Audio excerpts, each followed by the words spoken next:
Hey guys, tonight we're doing something a little itchy. You're about to wake up in a medieval village, and I should warn you, it's not glamorous dias, it's not safe, and you definitely won't survive this without at least one festering sore. Still, that's part of the charm, right? Time travel, haylofts, bad dental hygiene, and 100 creative ways to die before 30. So before you get comfortable, take a moment to like the video and subscribe, but only if you genuinely enjoy what I do here. That way I know it's real. And tell me in the comments where you're listening from and what time it is right now. I bet someone's falling asleep to this in Tokyo at 4 AM. Now dim the lights, maybe turn on a fan for that soft background hum, and let's ease into tonight's journey together. You wake up face first in straw. Real, pokey, dusty straw. Not a cute hayride kind of straw. This stuff's stabbing your cheek. It smells like damp animal and a warm sweat and something vaguely mushroomy. You turn your head. You're in a hayloft. An actual hayloft. And there's a chicken perched 3 inches from your nose watching you like it owns the place. Honestly, it probably does. The rafters creak above you, the floor below is dirt, and the barn doors are cracked open just enough to let in a sliver of pale blue dawn. It's morning. Probably. You hope. You sit up slowly and everything feels wrong. You're wearing some kind of burlap tunic that's basically just a sack with holes. No underwear. That's a bold design choice. Your feet are bare, dusty, and someone has helpfully tied twine around your ankles to keep the shoes from falling off. Except there are no shoes, just the twine. You do a quick mental scan for anything modern. Phone? Nope. Wallet? Not even close. Dignity? Hanging on by a thread. Somewhere below, a man yells something in Middle English, or maybe he's just gargling gravel. Either way, it's loud and not remotely friendly. You creep to the edge of the loft and peek down. A very sweaty man is angrily pitching hay with a pitchfork while a child, naked except for a goat, is chasing what might be a rat, or a ferret. Either way, it has a long tail and a lot of teeth. You climb down a rickety ladder and land awkwardly, scaring the chicken, which screams and flaps directly into your face. Welcome to the year 1327, probably. Your name is irrelevant, but if you insist, everyone here will call you Thomas. Or if you're obviously female, you're now Alice or Marjorie, take your pick, there are only like 5 names to go around. The sweaty man looks up from his work and squints at you. You mumble something polite and he snorts, gesturing vaguely at a pile of dung and muttering the medieval equivalent of, "Get on with it."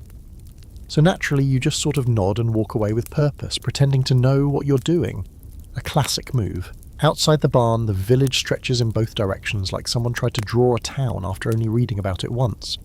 Muddy paths crisscross between thatched cottages that seem to be held together by hope and urine. Chickens run freely. Pigs are also running freely. A woman slaps laundry against a rock with enough force to summon demons. 2 men are arguing over something that might be a stick or a very unfortunate loaf of bread. You're hit with a wall of smells. Smoke, manure. Old fish. Damp wool, something sweet and rotting. Your nose immediately gives up. Welcome to the full sensory experience of medieval life. A child runs past, shrieking, holding a frog by its leg like it's a trophy. No one cares. You think about asking for help, but realise that asking anything in modern English will sound like witchcraft, so you just keep walking. Eventually you reach the edge of the village where a communal well sits under a leaning wooden canopy. There, an old woman, possibly made of bark, eyes you suspiciously while slowly lowering a bucket. You smile. She does not. Her mouth is a straight line of suspicion. She drops the bucket into the well with a thunk that echoes like a tiny funeral. You hear the distant toll of a bell. Bong, bong, bong. Time? A warning? A reminder to fear God? Unclear. But everyone around you starts to move with grim determination. Doors open. People trudge into the open with sacks, tools, and expressions that suggest they've seen some things and didn't enjoy them. You're swept along by the tide of villagers like a sad salmon, headed to a job you didn't apply for. By the time the sun is up, you've walked the full length of the village 3 times, passed the same cow twice, who is definitely judging you, and failed to find anything resembling a bathroom. You settle for a suspiciously flat rock behind a hedge and hope you don't break any divine laws in the process. And that's when it hits you. This isn't some Renaissance fair. This is real. The ground is cold and your knees hurt, everything itches. And there's no going back, at least not yet. You're stuck here, with one tunic, no toothpaste, and zero survival skills. But here's a fun historical fact to take the edge off. Most medieval peasants never travelled more than 10 miles from their birthplace. You've already walked farther than that looking for a privy, so congratulations, you're officially above average. Also, quirky side note. Some medieval villages used to bury shoes in walls to ward off evil spirits. It's not clear if it worked, but it does explain why everyone is barefoot and your feet are currently freezing. Maybe you'll find a nice haunted clog by tomorrow. And here's some man things scholars still debate. How bad was life, really, for a medieval peasant? Some argue it was a never-ending slog of back-breaking labour and early death. Others say people found joy in simple things: community, rituals, feasts, and seasonal rhythms. You're not sure which version you believe yet. But as a goose honks directly into your soul and a rooster dive-bombs your head, you're starting to lean towards slog. You get the distinct feeling you're being watched, and not in a curious way. More like a who let this barefoot weirdo into the village kind of way. The old woman from the well is still glaring, by the way. Her bucket creaks as she hauls it up, and you catch a glimpse of cloudy water that somehow manages to look thirst-quenching and dangerous at the same time. But no one else seems to mind. They're busy, purposeful. Everyone has a job, even if that job is just standing around holding a goat like it's a purse. Someone slaps a hand on your back. It's a heavy, meaty kind of slap, the medieval version of a corporate team-building gesture. You turn, startled, and meet the eyes of a man with a grin like a broken fence, gaps where there should be teeth, and teeth where there really shouldn't be anything. He shoves a wooden rake into your hands and mumbles something that vaguely resembles English, if English had been dropped in a swamp and raised by wolves. You catch the words common field and get on with it, and then he's off, hollering at a chicken that may or may not be his wife's mortal enemy. So this is it, your new job, rake duty in a medieval field. You look down at the tool in your hands. It's basically just a branch someone whittled into a vague shape and prayed over. The prongs are uneven, and it smells like damp mushrooms and despair. You drag it behind you as you follow the man out toward the fields, an expanse of muddy brown broken only by stunted stalks, forgotten tools, and one deeply suspicious ruck crow that looks like it moonlights as a demon in local folklore. The air is thick with mist and the manure. You breathe in through your mouth, instantly regretting it. Someone walks by carrying a basket of turnips like it's sacred treasure. Another carries a bundle of sticks strapped to their back with what looks like goat gut. No one is smiling, except the children. They're having a great time stabbing puddles with sticks and chasing a pig that seems to be winning. You get to work, sort of. You poke at the dirt a few times, drag the rake in short, uncertain strokes, and try to look busy. Your hands are already blistering, because of course they are. Your back is sore, your knees crack like kindling, and it's not even noon. Medieval peasant life, you're learning, is mostly just sore muscles and emotional damage. You glance around, hoping for instruction, or possibly a time portal. A boy nearby, can't be more than 10, is swinging a hoe like he's been doing it since birth, which he probably has. He sees you watching and smirks. In that moment, you're absolutely certain he could outwork and outwit you with one hand tied behind his back and half of a potato for lunch. Speaking of lunch... Someone rings a rusty bell near the edge of the field, and everyone stops. Not dramatically, just a quiet collective sigh of, we get to stop moving now. People shuffle back toward the village. You follow them like a medieval duckling, rake dragging behind you like a very tired tail. Lunch is a revelation. You're handed a hunk of dark bread that could double as a weapon and a tin cup full of weak beer. It's warm and sour, but you drink it because water is basically a gamble with dysentery. The bread is coarse, chewy, and full of mystery grains, possibly some pebbles. But hey, it's carbs, and you haven't eaten since waking up in a barn with a poultry entourage. Everyone eats in fairness more out of fatigue than politeness.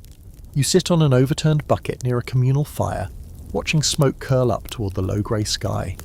The beer buzz kicks in slightly, dulling the ache in your back and the humiliation of being outperformed by the children and goats. Here's a historical tidbit to chew on with your gravel bread. Most peasants only owned 1 or 2 sets of clothes. So yes, the scratchy sack you're wearing, that's your nice outfit. Laundry happened maybe every couple weeks, depending on the season, your social status, and how badly the neighbour's dog peed on you. And a quirky little fact, buttons were rare and fancy. Ties, laces, and brooches were the real MVPs of medieval fastenings. So if your tunic's falling off one shoulder, that's not a scandal. That's fashion. But here's where the scholars start arguing. How rigid was peasant life, really? Were you locked into your role from birth, or could a clever, lucky, and probably very clean peasant move up the social ladder? Some historians say yes, it happened, though rarely. Others say no. You were basically born into a cosmic joke and expected to laugh quietly until you died of foot rot. You look down at your own feet covered in mud, bug bites, and a growing sense of despair. Yeah, checks out. After lunch, it's back to the fields. Because of course it is. No nap, no union breaks, just more mud, more raking, and the existential question of whether this counts as cardio. You start to notice the rhythm of things, the way people move, the unspoken choreography of shared labour. There's a strange beauty to it, in a soul-crushing sort of way. No one's really talking, but everyone knows what to do. Even the animals seem like they've signed some unspoken labour agreement. Chickens peck without panic, oxen plod with resigned dignity. You mostly try not to fall into a ditch. Eventually the sun dips behind the low hills, casting everything in a soft golden hue. Someone shouts a final command and tools are gathered, hands are wiped on tunics until the slow trudge back to the village begins. You follow, exhausted, every muscle protesting your rake, now a burdensome relic of your terrible new life. As you reach the edge of the village, someone passes you a turnip. No explanation. Just a cold, dirt-dusted turnip in your palm. You nod in confused gratitude. They nod back. Apparently this is the medieval version of small talk. You're too tired to question it. You wake up the next morning to the sound of a rooster screaming bloody murder 3 feet from your face. It's not just crowing, it's issuing threats. You roll over on the straw pile that's now your bed, but the movement triggers 100 sharp jabs from broken stalks and flea bites you definitely didn't have yesterday. There's also a weird wet patch. You pray it's just condensation and not some nocturnal gift from the chicken mafia. Your stomach growls like a medieval dragon. You're starving. Actual hollow, ache in your ribs kind of hungry. Turns out manual labour on bread and wheat beer doesn't cut it. You shuffle out of the barn, blinking against the early morning sun. The village is already alive, kind of.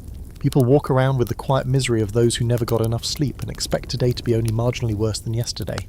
You follow the scent of smoke and something vaguely edible toward a cottage with an open hearth. The air is thick with the smell of damp ash, sweat, and something that might be onions, or at least the ghost of onions. Inside, a woman is ladling a greyish sludge into wooden bowls. Her hair is tucked into a rough linen coif, and she has the permanent squint of someone unimpressed with everything, including your face. She doesn't speak, just hands you a bowl and moves on. The bowl is warm. That's the nicest thing you can say about it. You stare into the contents. It's pottage, a catch-all term for whatever we had, boiled until dead. Today's version appears to contain barley, possibly cabbage, definitely water, and something suspiciously gelatinous that jiggles when you breathe near it. You take a tentative bite. It tastes like sadness and dirt. Not dirt as a flavour note, actual dirt. Still you eat it, because options are not on the menu. Beside you, a man with a face like old leather slurps his bowl loudly, then wipes his mouth with a sleeve that's seen better centuries. He offers you a hunk of dark bread, the same chew-resistant brick from yesterday. You take it, break off a piece, and dip it in the sludge. Somehow it makes it worse, like gritty gravy with a touch of mould. Excellent. You sip from a clay cup filled with more warm beer. Still flat, still sour, still better than dysentery. You remind yourself that medieval water was often straight-up poison. Wells weren't always clean. Rivers were basically open sewers. If you wanted to stay alive, you drank beer even for breakfast. It was weak but boiled, which meant fewer surprise plagues in your intestines. And speaking of plagues, you look around the room and realise everyone's skin has a faint, unhealthy pallor. Like they've all had a mild fever since birth. Their eyes are sunken, teeth, what's left of them, are varying shades of amber, and their hands are thick with calluses. They don't seem sick exactly, just used. Like tools that were never put back in the shed. You finish your breakfast and try not to think too hard about how little nourishment it actually provided. But here's your fun historical fact for the day. For the average peasant, the diet was almost entirely bread, pottage and ale. Meat was rare. Fruits and vegetables, seasonal luxuries, spices, forget it. The most excitement your mouth would get was the occasional weevil surprise in your flour sack. Protein came from beans and lentils, if you were lucky, and the occasional fish or egg. Assuming the church calendar allowed it, of course. Now here's the quirky bit. Some medieval folks genuinely believed certain foods had moral consequences. Rich foods like pork or butter could lead to gluttony and sin. Cold, damp foods like cucumbers were considered dangerous. They were thought to chill the stomach and invite illness. Imagine telling your local priest that you ate a cucumber and he gasps like you just summoned a demon. And for the scholars in the back row, there's an ongoing debate about how bad peasant diets really were. Some records suggest villagers got more calories than you'd expect, especially during harvest. Others argue that constant food insecurity, malnutrition and vitamin deficiencies were just facts of life. You personally are beginning to suspect that scurvy is in your future, and probably rickets, possibly both. After breakfast, you try to help clean up, but the coif-wearing woman shoos you away with the enthusiasm of someone swatting flies. Outside, the day has warmed just enough for the mud to smell stronger. Your stomach still rumbles, which feels deeply unfair. You just ate something technically edible, probably. You wander back toward the field where you worked yesterday, rake in hand, when a small group of people passes you, chattering in low tones. You catch a few familiarish words: fire, grain, blessing, and then one that makes your ears perk up. Ergo, that's fungus, a mould that grows on rye. Your 21st century brain jolts awake like a scared cat. Ergo causes hallucinations, seizures, and death. You vaguely remember it being connected to witch trials, or maybe poisoned bread in a French town. Either way, it's not something you want in your breakfast sludge. You think back to the bread from this morning. It had a slightly bitter taste, little tingle on the tongue. Could have just been age, or psychotropic mould. You pass a pile of discarded loaves behind someone's cottage and notice something weird. Some of the bread is streaked with purple-black patches. A woman nearby sees you staring and nods grimly. Bad bread, she mutters, then points at her temple and waggles her hand, the universal sign for makes you go loopy. So yeah, not only is the food bland, it might also kill you with seizures. Fantastic! You start to see why beer was such a hit. You walk on, chewing what's left of your bread slowly and with growing suspicion. Now that you're paying attention, your fingers are twitching a bit. Could just be fatigue, or maybe you're about to start seeing visions of St. Cabbage floating above the fields. Hard to say. At midday you stop to rest under a tree. The sun is higher now, warming the earth and making everything smell like compost and goats. A group of kids plays nearby with a hoop and stick, laughing as they take turns chasing it through the mud. One of them is wearing a tunic so patched it looks like a medieval quilt. The kid waves at you. You wave back, unsure if this is a bonding moment or the beginning of some sort of curse. As you sit, trying to ignore your twitchy fingers, you realise just how delicate survival is here. One bad loaf, one bad winter, one tooth infection. Life here isn't dramatic, it's just constant low-level danger wrapped in itchy linen. But you're not dead yet, just hungry, probably poisoned, a little scared but still breathing. So that's something.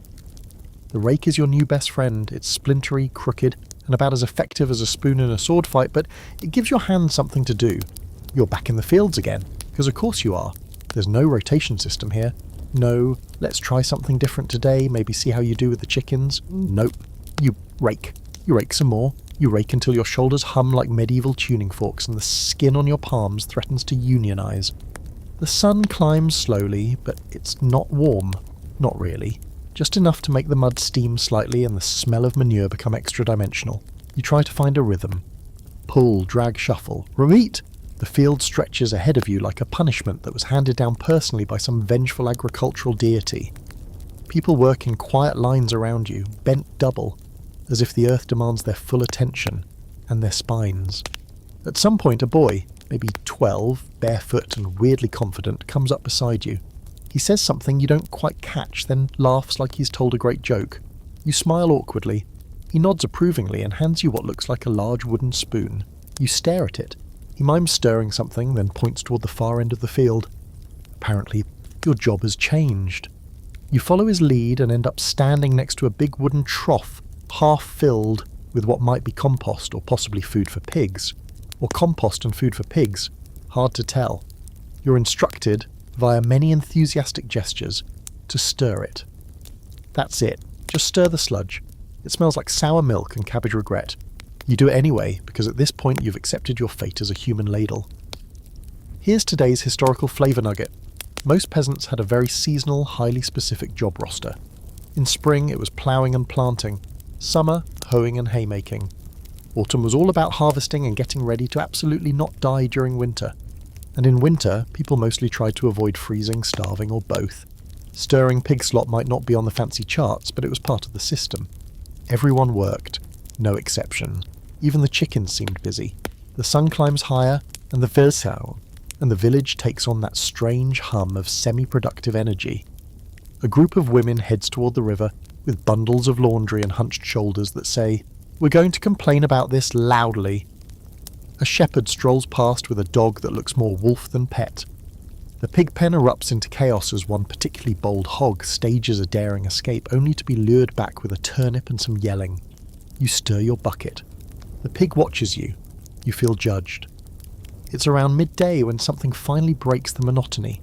A sharp whistle from the edge of the field, followed by raised voices and the unmistakable sound of running. You stop stirring and shade your eyes. A group of villagers is chasing someone, fast.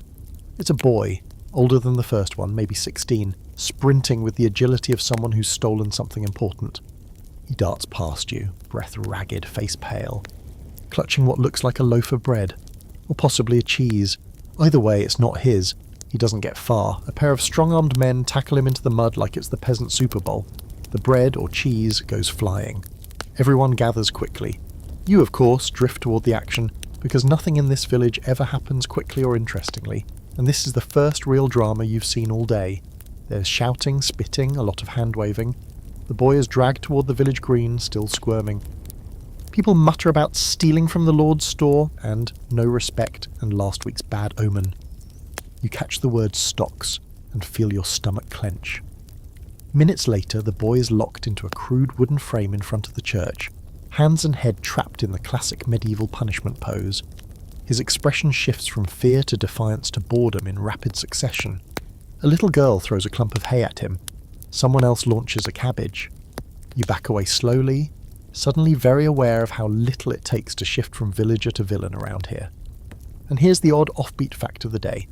In some medieval villages, punishments were the social event. Stocks, pillories, and public shaming weren't just about justice, they were entertainment. People brought snacks, kids threw things, it was a whole vibe. In some places, the stocks were right next to the tavern for maximum ridicule efficiency. Just imagine trying to enjoy your beer, while Gary from down the lane is getting pelted with onions for tax evasion. Meanwhile, historians still can't agree on how much crime there actually was in medieval villages. Some claim crime was rampant, thieving, fighting, duck theft, the works. Others argue that tight-knit communities self-policed so well that most disputes were resolved with shouting or possibly just passive-aggressive goat placement. What everyone agrees on. If you were caught stealing, especially from the Lord's stores, you are absolutely getting the full humiliation package. You wander back to the trough feeling weirdly anxious. Not because you stole anything, but because now you've seen how fragile status is here. One wrong move, one misunderstood action, and you're the one getting turnips thrown at your head. Afternoon stretches on, the sky turns a bruised shade of grey. A cold wind picks up, scattering bits of hay and dust into your eyes. You keep stirring, half out of duty, half out of fear that if you stop someone will notice and promote you to cabbage target. Eventually someone rings a little iron bell again, the signal to stop work. People gather their tools and trudge back toward their homes with the silent fatigue of a life that doesn't allow sick days. You follow, not even pretending to know where you're supposed to go anymore. Dinner is almost the same as breakfast. Pottage again, though this one is thicker and has a few visible peas. Luxury. The bread is slightly less brick-like. The beer is warmer. You sit near the fire and try not to think about the boy in the stocks. He's still out there, probably. Cold, embarrassed, possibly unconscious under a small mountain of produce. You curl up in the barn again, burying yourself in straw and trying to find one non-scratchy spot to rest your face. Tomorrow will be more of the same. More mud, more awkward tools, possibly more legally sanctioned public shaming. But you're learning, slowly. You haven't been arrested.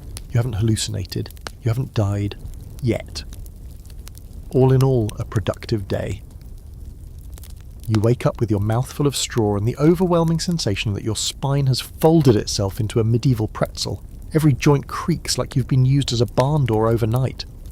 You sit up slowly, brushing off the usual scattering of hay, feathers, and one very indignant beetle from your tunic. A chicken watches you from the rafters, making eye contact like it knows something about your future and is deeply disappointed in it. Outside, the village is quiet, eerily so. No rooster screaming, no children shrieking, no pigs running loose like the drunk uncles of the animal world. Just a low fog creeping in through the trees and the occasional bark of a distant dog. You step outside and immediately shiver.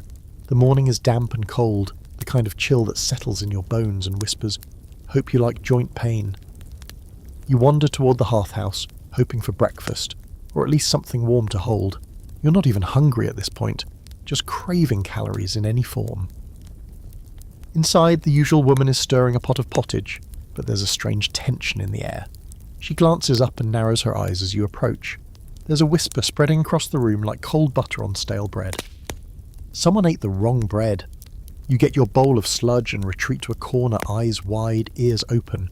A man is being carried in through the doorway, slumped between two others like a sack of flour.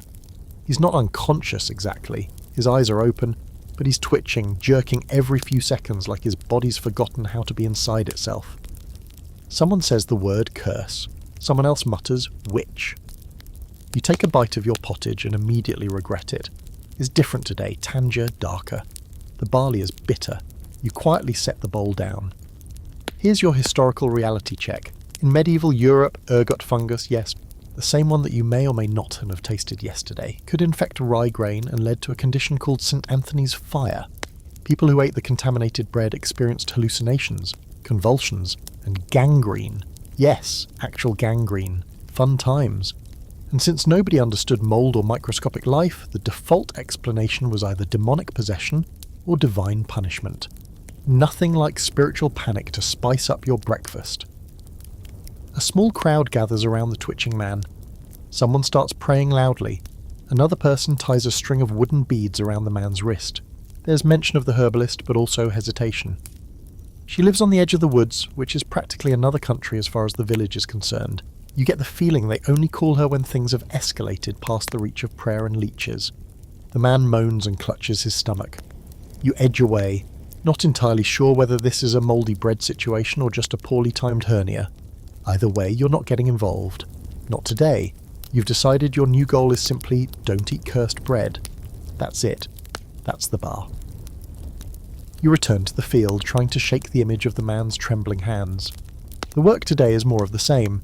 Dragging, shoveling, pretending you know what the weeds look like. Your body protests with every motion, but there's a rhythm to it now. You don't think about the pain as much. You focus on the sound of the wind rustling through the stunted stalks, the low mumble of other workers, the distant bell that rings in odd intervals from the church tower. Time is kept by bell and shadow here, and neither cares if you're having a breakdown. Around midday, a reeve walks through the fields. You've seen him before. He's the tax collector's slightly more tolerable cousin. Reeve duties include organising labour, settling petty disputes, and ensuring the lord gets what's his. He wears a dark wool cloak and carries a stick not quite long enough to beat anyone with, but definitely long enough to tap things disapprovingly. He stops to talk to one of the workers, then gestures to you. You freeze. He says something, then waits. You nod like you understand. He repeats it slower. Still nothing. He frowns and waves you over with the same expression someone uses when calling a particularly stubborn mule. You follow, rake in hand, heart doing the medieval equivalent of buffering. Turns out you've been reassigned. Not fed, just rotated. You're now helping grind grain at the village mill. You don't know whether to be relieved or terrified. On one hand, no more mystery pottage. On the other, giant grindstones sound like a great way to lose a limb. The mill sits near a sluggish stream, his wooden wheel lazily turning in the current. It's not picturesque exactly, more like functional decay. You step inside and are hit by the overwhelming scent of old grain, damp, wood, and a faint burnt aroma that makes your eyes water. Inside, an older man with arms like tree trunks shows you the basics. Pour the grain into the top chute, guide the flour out of the bottom, don't stick your fingers anywhere near the grinding stones. You nod, trying not to imagine your entire hand becoming a medieval pancake. You spend the next few hours feeding sacks of rye and barley into the grinding machine, watching as the stones groan and spin. The flour comes out in little puffs, soft and greyish. You're covered in it within minutes. It clings to your clothes, your skin, your eyelashes. You sneeze and it's like setting off a powder bomb. The old man chuckles without mirth and slaps your back hard enough to rearrange your organs. Here's your quirky fact for the day. Millers were often among the most disliked people in the village. Why? Because they handled the grain and always seemed to take a little extra for themselves. They were seen as sneaky, slightly magical, and often suspicious. Want to start a good medieval rumour? Accuse the miller of shorting your flour, or consorting with the devil, or both. Meanwhile, scholars still bicker about whether the whole bread poisoning situation was as widespread as people think. Some argue that outbreaks of ergotism were rare and localised.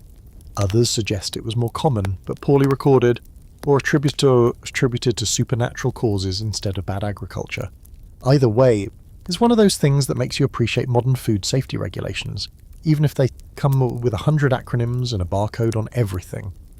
As the sun dips low, the miller sends you off with a pat on the shoulder and a small cloth sack of flour. Your wages, apparently. You carry it carefully, like it's made of glass. Flour here is literal gold dust. People eye it as you pass, but no one says a word. Everyone knows the risks of robbing a flour carrier. You don't want to end up in the stocks pelted with the very grain you tried to steal. Back in the barn, you collapse onto your hay pile, flour still clinging to your nose and ears. You think about the man who collapsed earlier. No one mentioned him again. No one needed to. That's how things go here. You're useful until you're not. Healthy until you're not. Alive until... well, you get the idea. And as you drift into sleep, the smell of burned rye still in your nostrils, you make a simple, desperate wish. Please, no more pottage tomorrow? You wake up to the sound of someone arguing with a goat. Not yelling, arguing, full sentences. The goat appears to be winning. You open your eyes and stare up at the hayloft ceiling, where a spider the size of a coin is dangling ominously over your face. You make a small noise of existential dread and roll to the side, only to land with a thump in yesterday's dried-out straw and a few suspiciously warm chicken droppings. It's another morning in paradise. You dust yourself off and shuffle outside. The village is already in motion, people swarming around like bees in wool tunics, each with a mission that usually involves moving mud from one place to another. You decide to skip breakfast, not out of bravery, more out of pottage fatigue and a cautious desire to not consume another dose of potential rye fungus. Your stomach growls like a medieval curse, but you ignore it. You've started to appreciate hunger. Hunger means you're still alive. You don't make it 10 feet before a man with a leather pouch and a very smug look calls out to you. He's dressed slightly nicer than the rest of the villagers. His clothes are cleaner, better dyed, and his boots actually exist. He waves you over with the same kind of friendliness a cat uses before it claws your face. You approach with deep suspicion. Never trust anyone with clean shoes in a place like this. He introduces himself as the Reeve, not the one who reassigns you to pig stirring. This one's more official. Turns out today is tax day, and you, dear peasant, are on the list. You blink at him.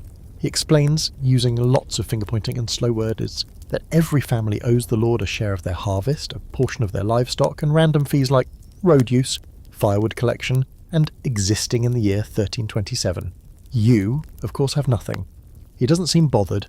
Instead, he pulls out a tiny wooden tablet with some scratched-in symbols and marks something off with a quill. Then he tells you the good news. Your labour counts as tax. You're now officially working to pay off your existence. Your debt, as it were, is your own physical suffering.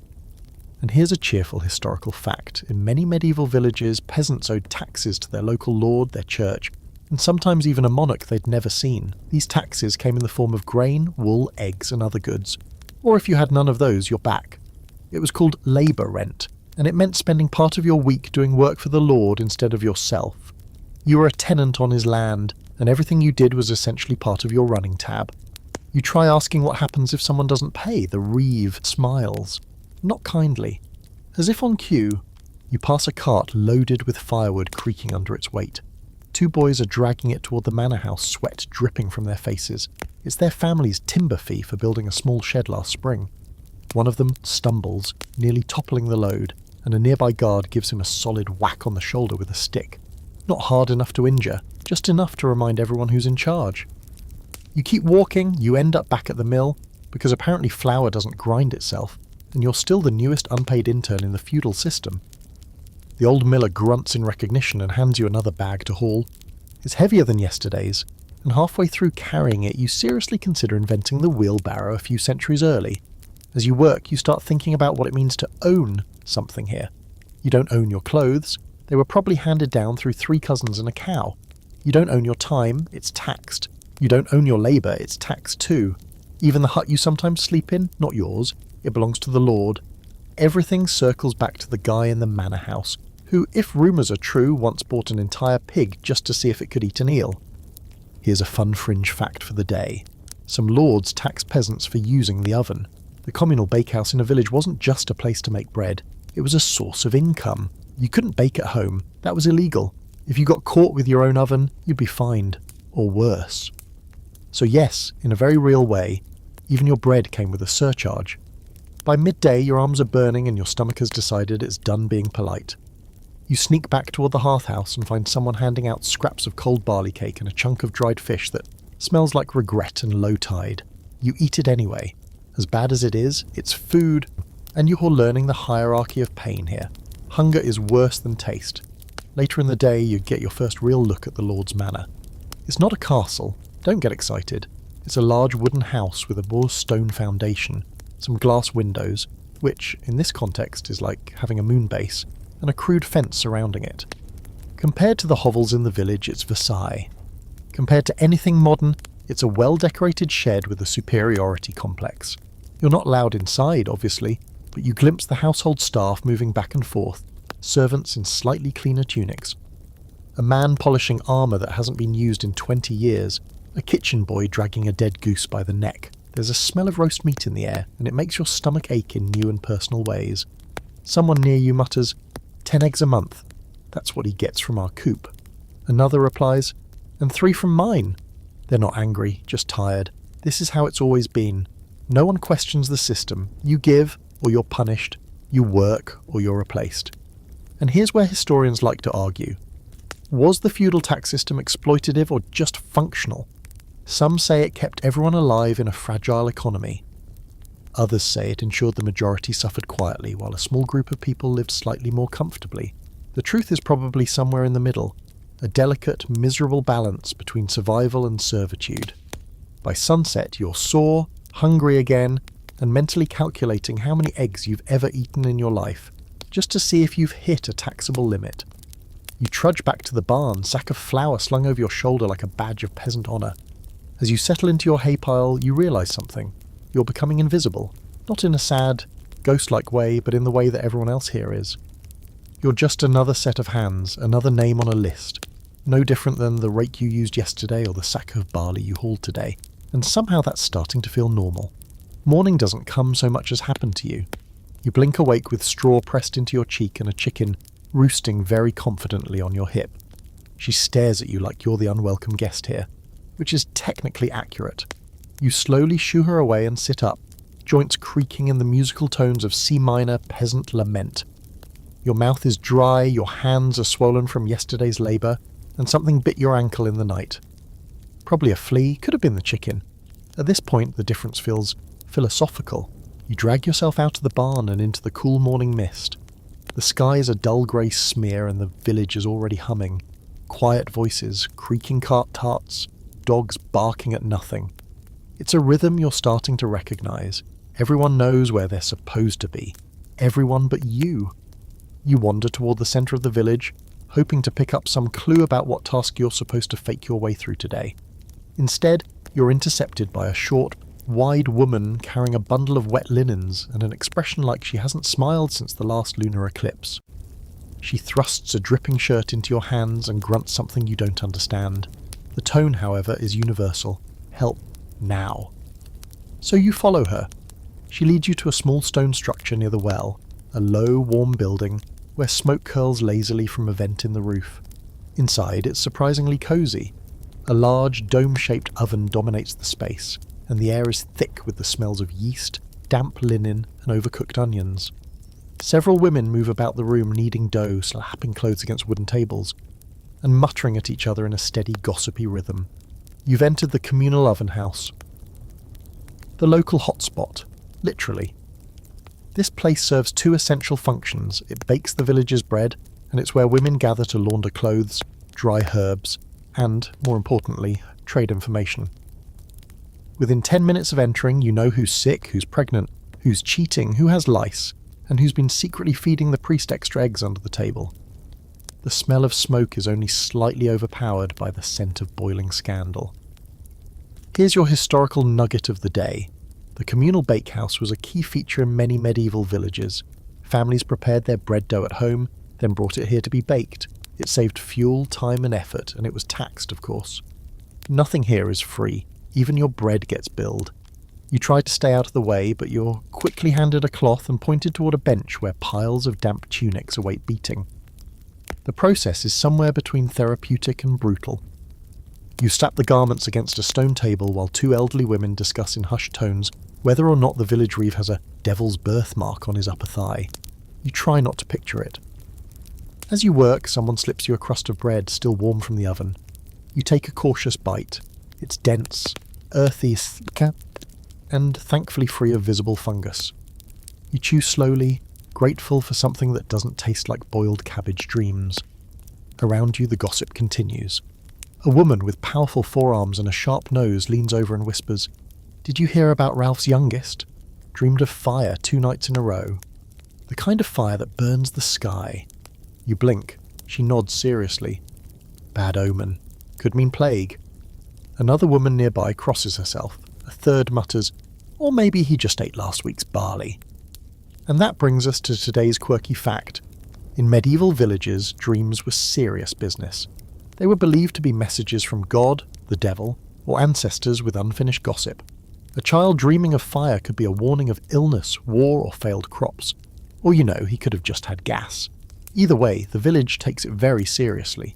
The conversation moves on to a woman who's too cheerful for a widow, to a pig that smiles too much, and to someone's missing spoon, which may or may not be in the priest's private stash. You realise that in a world without newspapers, television, or reliable mail, gossip is more than entertainment. It's the news cycle.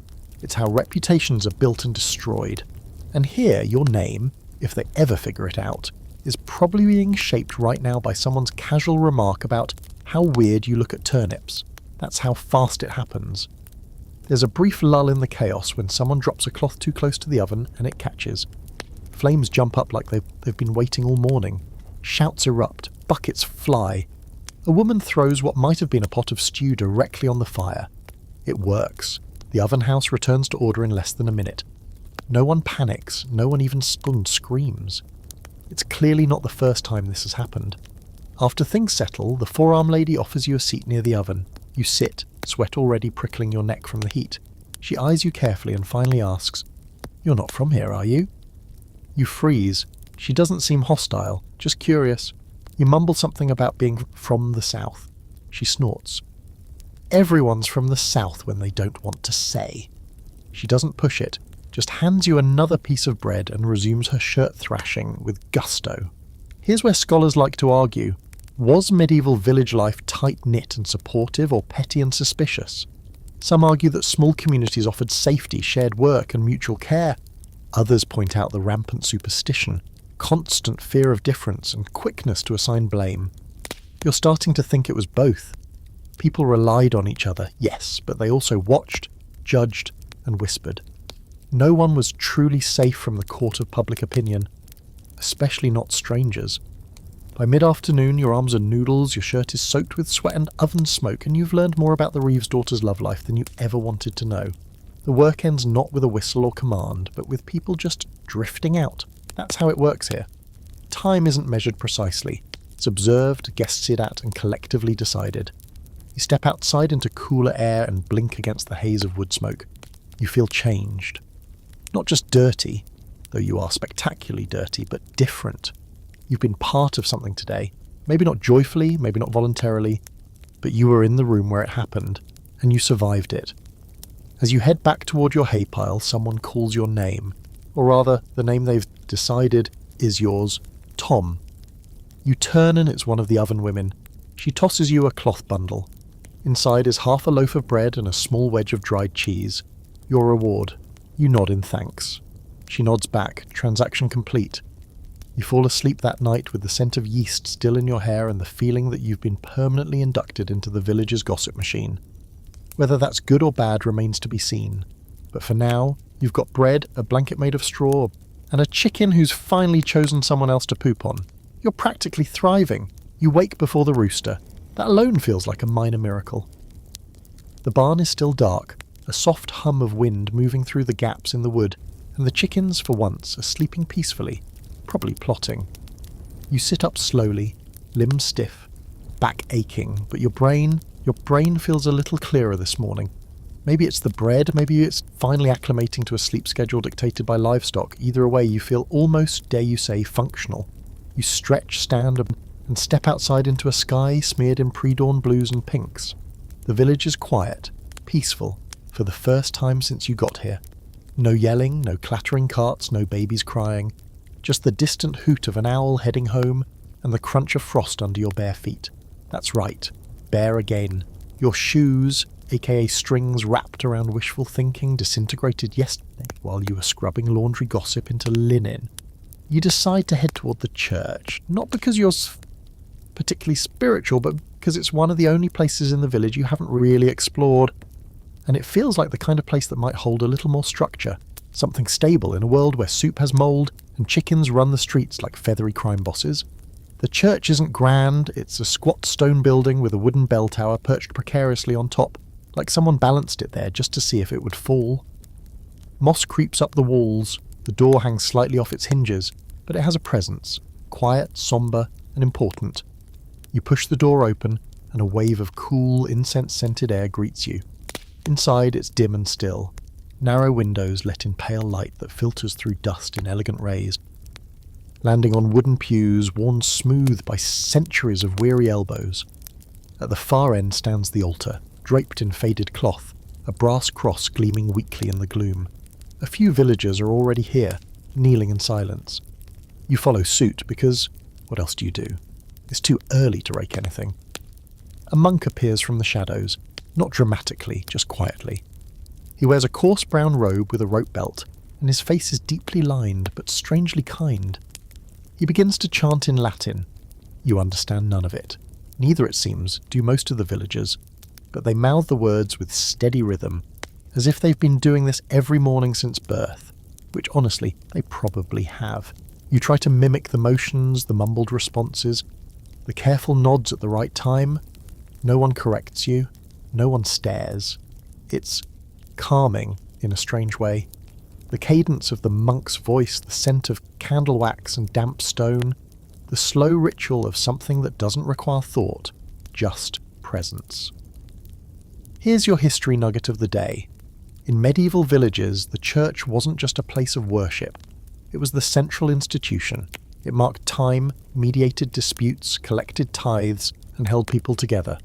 Birth, marriage, death, all filtered through this one cold building. Even the calendar was set by the church. 50% feasts, 50% fasting, and 100% anxiety about sin. The monk finishes the prayer and steps down. People begin to leave slowly, with murmured blessings and groans as they rise from stiff knees. You follow them out into the morning light, blinking as the sun crests the thatched rooftops. The world is awake now. The spell is broken. You linger a little, and that's when you notice something curious. The bell. It's not ringing. No rhythmic tolls marking the hour, no call to prayer.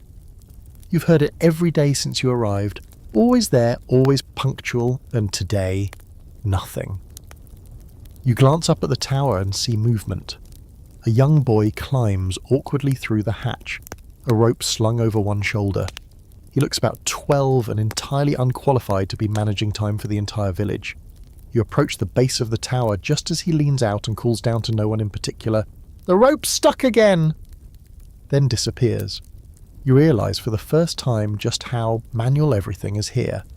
Time isn't measured by machines or clocks. It's not even consistent. Time is whatever the monk says it is.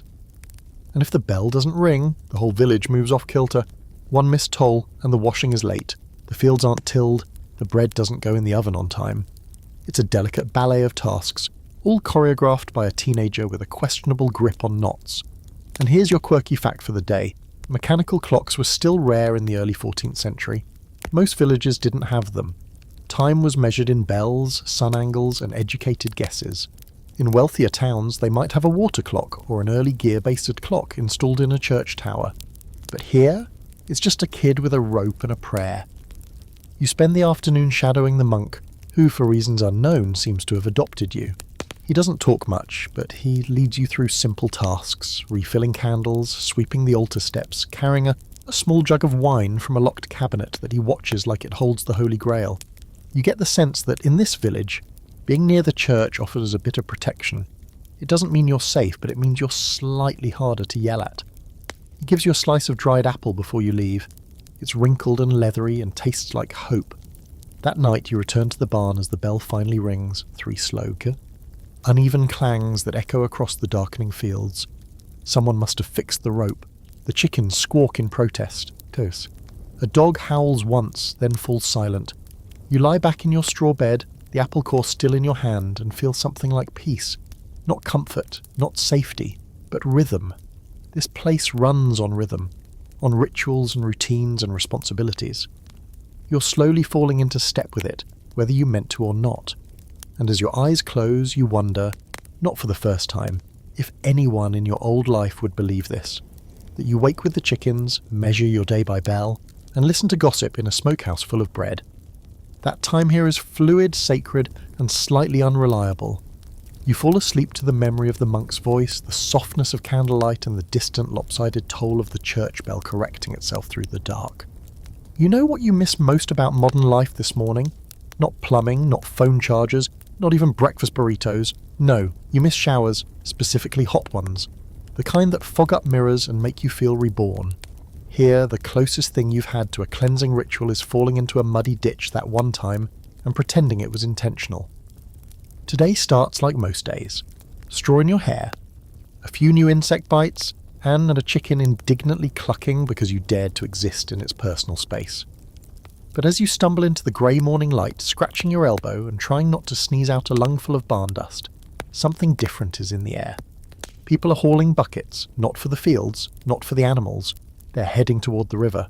Bath day. Now, before you get excited, let's be clear. No one's breaking out loofahs or lavender-scented shampoo.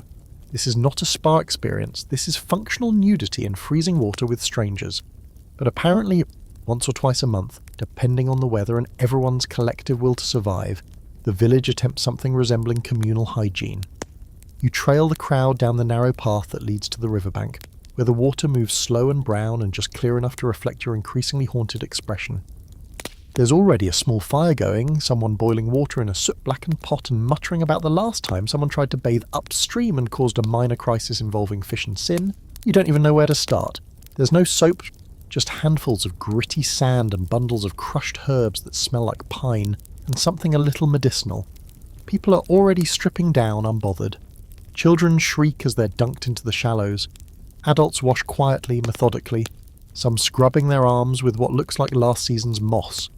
You stand at the edge, arms folded, weighing the risk of exposure against the promise of finally getting the filth off your skin. You eventually settle for a semi-private area behind a bush and wade into the icy water, which hits you like a slap from history itself. Every nerve lights up. Your breath catches. You immediately regret every decision that led to this moment. But then you dunk your head under, and when you come back up, gasping and dripping and slightly horrified, something shifts. Your skin tingles. The cold becomes bearable. You feel reset. Here's your historical fact. Contrary to popular belief, medieval people did bathe. Not often, and definitely not with luxury, but hygiene wasn't ignored. Bathhouses existed in towns and rivers served rural communities. People used herbs and rough cloths to clean themselves. And yes, they understood that clean skin meant fewer infections, even if they didn't know what a germ was. The everyone was filthy myth is mostly an exaggeration, though you'd be forgiven for believing it after 5 minutes in this village. Once you're relatively clean, or at least slightly less crunchy, you step out and dry yourself with the least damp part of your tunic. Around you, others are doing the same, some chatting, some humming. There's a strange sense of camaraderie in shared discomfort. A woman hands you a sprig of rosemary. You think it's for scent. You shove it under your armpit. She nods approvingly. Then someone screams. Not in pain, more in surprise. Everyone turns. A young man is leaping out of the water, clutching his foot and shouting something about a water demon. People rush over. You do too, because let's be honest, it's probably not a demon. It's a leech. You're correct. A fat, wriggling, absolutely horrendous leech is hanging from his big toe. A nearby boy flicks it off with a stick and throws it into the bushes. The young man swears loudly and hops in circles. People mutter about omens, then go back to washing. You make a mental note to avoid river bathing for the next decade or so. Quirky fact of the day. In some parts of medieval Europe, bathing was associated with moral decay, not because cleanliness was bad, but because bathhouses in cities often doubled as, well, other establishments. So public bathing acquired a reputation. In some towns, the church discouraged it entirely, arguing that too much naked relaxation could lead to thoughts that weren't strictly pious. Because of course it did. You finish drying off and feel good. Not clean, but the best you've felt since arriving. Your skin no longer itches from straw mites. Your feet aren't encased in mud. And there's something psychologically powerful about scrubbing a week's worth of suffering from your limbs, even if you immediately get dusty again walking back to the village. As you return, hair dripping, someone offers you a hunk of bread and a boiled egg. You take both gratefully and sit near the fire to warm your hands. People are laughing now. Bath day, it turns out, is a bit of a holiday. Spirits are higher. No one's arguing. The bread is only slightly burnt. Even the reeve seems in a good mood, possibly because he didn't have to fish any bodies out of the river this time. Here's something historians still wrestle with. Were medieval people really bothered by dirt and soil? Or had they simply adjusted their expectations? Some records show nobles washing their hands before and after meals, using scented cloths and herbs to freshen up. But in villages like this, dirt was normal, scent was personal, and your bathing schedule was tied to weather, opportunity, and the occasional leech-related trauma. That evening you curl up in your hay nest feeling almost civilized. Your hair is still damp, your tunic clings in places it shouldn't, but your skin feels new, like it remembers what air feels like. You lie on your back staring at the beams above, and think about how much of daily life here is about just trying to stay warm, trying to stay clean, trying to survive, and occasionally trying to feel human. You fall asleep smelling faintly of rosemary, river mud, and something that almost passes for dignity. You wake up to something soft brushing your forehead. For one fleeting moment you think, wow, a gentle breeze, how poetic. Then you open your eyes and realize it's a goat's nose. A very moist, very nosy goat is breathing directly into your face like it's trying to decide if you're edible or just a very ugly patch of grass. You sit up with a startled grunt startling the goat, who bleats in disgust and promptly poops in your straw pile as a farewell gift. Great, a fresh start to another glorious medieval day. You shuffle outside into the golden haze of morning and immediately notice something different. The air smells marginally better than usual. Less pig, more hearth smoke, less manure, more something vaguely meaty. That's when you remember what one of the oven house women whispered yesterday. Today's the day some of the villagers make their offering at the Lord's Manor. Which means it's also one of the rare days when the inside of that place gets a little more visible to people who don't own land, armour, or an unnecessary number of dogs. You follow the slow procession heading up the slope toward the manor. Most carry baskets, eggs, cheese, a scrawny hen, a jug of wine that smells halfway turned. Everyone looks nervous but dutiful. This isn't a party. This is feudal PR.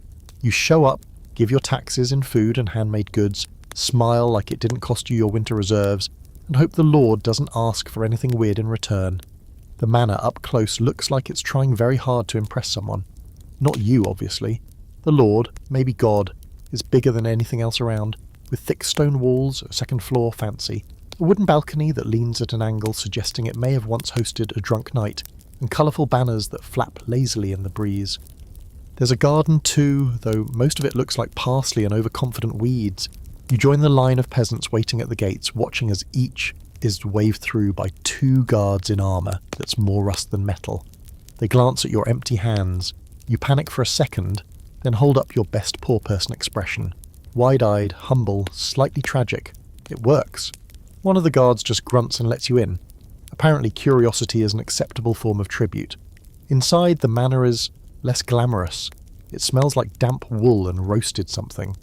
The floor is dirt, packed hard and covered with rushes, flattened reeds and herbs that sort of absorb the muck if you squint.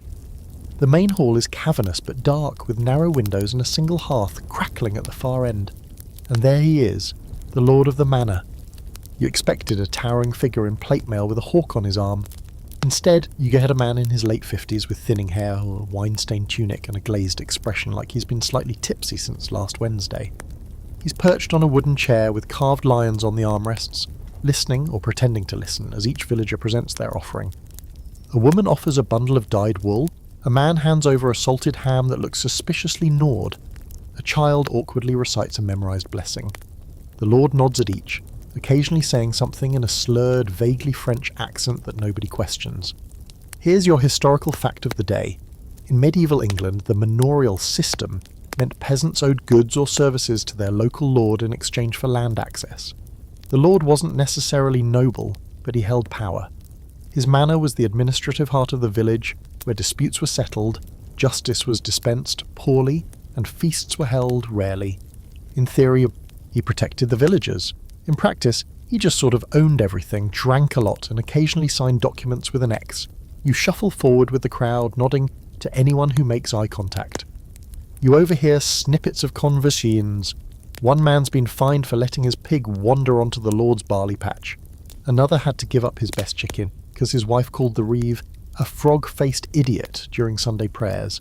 Justice is swift and heavily poultry-based around here. Eventually, the formalities wind down and the Lord calls for entertainment. Someone produces a flute. Another strums a lyre with only 3 strings. A girl with pigtails and the confidence of a drunk jester performs a wobbly dance while villagers clap politely. You try not to look too interested, lest someone mistake you for a bard and ask you to perform something. Your knowledge of medieval songs begins and ends with green sleeves and an unfortunate TikTok remix. Here's a fringe fact for your curious mind. Manor houses sometimes had their own private entertainers, jesters, musicians or storytellers, who were considered slightly unhinged but socially useful. They could mock anyone, even the lord, without being punished. Mostly. Occasionally they were thrown out a window, but hey, that's job hazard. The mood lightens. The food, such as it is brought out. Some roasted turnips, boiled grains, and a mysterious pie that smells like regret and onions. A few villagers are invited to partake. Most aren't. You're definitely not. But you do manage to sneak a warm cup of mead from an unattended tray. It's sweet, herbal, and makes your knees wobble slightly. Either it's stronger than it tastes or you're very, very dehydrated. A dog walks past with a goose leg in its mouth. You're not sure if that was dinner or a guest. Later you slip outside to the back courtyard, hoping to avoid notice and possibly steal another sip of mead. That's when you see the manor kitchen in full swing. It's chaos. Servants bark orders, pots boil over, a child is furiously plucking a goose while sobbing, and someone is skinning a rabbit with terrifying enthusiasm. And here's today's scholarly debate. Just how much better was the life of a manor household servant compared to a peasant in the village? Some say it was cushier. Food, shelter, proximity to power. Others argue it was just as grueling, if not worse, with constant surveillance and zero freedom. After all, you're still poor. You just scrub floors under a slightly more expensive roof. By sunset, the feast is winding down. Villagers begin to file out, clutching empty baskets and nodding their thanks. You leave with them, a little buzzed, a lot hungry, and weirdly glad to be returning to your drafty barn and judgmental poultry. Because as strange as this village is, at least you know where you stand. In the manor, everything feels performative. Polished on the surface, but one step away from snapping. That night, as you curl up in your hay, you think about the Lord's slurred voice, the forced cheer, the tired dog dragging its dinner across a rush-covered floor. It's not better up there, just different. And you've officially tasted mead, avoided arrest, and survived your first glimpse inside the local power structure. You're practically a noble. You're woken before dawn by yelling, not the usual barnside muttering or someone cursing at a goat. No, this is different. Urgent. Harsh. Multiple voices tangled in a mess of fear and authority. You sit up, your body protesting like a creaky drawbridge, and scramble to the edge of the loft, peering down through the slats. A group of villagers is gathered outside. Lanterns swinging, torches flaring. The reeve is there, shouting something about theft. And then you hear it: trial. You've been here long enough to know that word carries weight. A trial here doesn't mean a courtroom and lawyers with wigs. It means something more medieval, less gavel, more hot iron. You pull on your tunic, still damp from yesterday's fog, and head down to the village green, curiosity outweighing your basic survival instincts. A small crowd has already gathered, their breath rising in clouds under the pale morning light. In the centre stands a man, young, maybe mid-20s, with wrists tied and face pale. You recognise him. He was one of the guys who stirred the grain mash near the mill. Quiet, kept to himself. The kind of person you don't notice until something goes wrong. Apparently something went very wrong. The accusation? Stealing grain from the Lord's personal stores. A huge deal, especially during the lean months. The punishment? Well, that's what today is about. The priest appears, flanked by two grim-looking elders and a teenage boy carrying a glowing rod of metal held in tongs. Is a short iron bar, blackened at the ends, but glowing dull red at the centre. And that's when you realise what kind of trial this is going to be. Welcome to trial by ordeal. Here's your historical fact. In many parts of medieval Europe, guilt was determined not by evidence, but by divine judgment. Trial by ordeal meant the accused would undergo a painful test, carrying hot iron, walking over burning coals, or having their arm plunged into boiling water. If the wound healed cleanly within a set number of days, they were declared innocent, because God had intervened. If it didn't, well, the logic kind of fell apart after that. You push your way closer, not because you want to see it, but because everyone else is watching and you feel like not watching would make you suspicious. That's how peer pressure works here. Don't flinch, don't question, and definitely don't make eye contact with the reeve. The priest begins to chant in Latin, slow and sombre. The villagers bow their heads. The accused stares at the glowing iron, sweat beading on his forehead. Then, with practiced movements, one of the elders places the bar in his hands. He has to carry it 3 steps, arms extended, then drop it onto a marked cloth on the ground. That's it. 3 steps. That's the whole test. He takes the iron. He screams. Not a loud scream, more like a hiss through clenched teeth. His body trembles as he takes the first step, then the second, then the third. He drops the iron with a sickening hiss as it hits the cloth, smoke rising from the singed fabric. His hands are already blistering. He collapses to his knees. The priest nods solemnly. The boy is taken away. He'll be locked in a cottage with a healer for 3 days. If the burns heal cleanly, he's free. If they fester or scar, he's guilty, which is laughable, because you saw the burns. They're going to fester. They always fester. Here's your quirky side fact. Some healers, usually older women with herb knowledge and a healthy fear of mobs, were known to nudge the healing process. They'd use clean cloths, honey, or wine to help prevent infection. But if they were caught helping someone deemed guilty, well, let's just say the next trial wouldn't require hot iron, just firewood and accusations of witchcraft. The villagers start to disperse, murmuring among themselves. Some nod approvingly, others look uneasy. You stand still, heart thudding, wondering how many of these people actually believe in the fairness of the ordeal, and how many are just going along with it because they don't want to be the next one in the circle. As you walk away, a boy beside you mutters, "He only took a handful for his sister. She's sick." Then he shrugs, as if that somehow justifies what just happened. Or doesn't. Maybe it doesn't matter. The rule is the rule. The grain wasn't his. Intent is a luxury no one can afford here. Back near the barn, you pass a group of women preparing herbs for salves. One whispers something about willow bark and vinegar. You glance back toward the cottage where the accused is now hidden.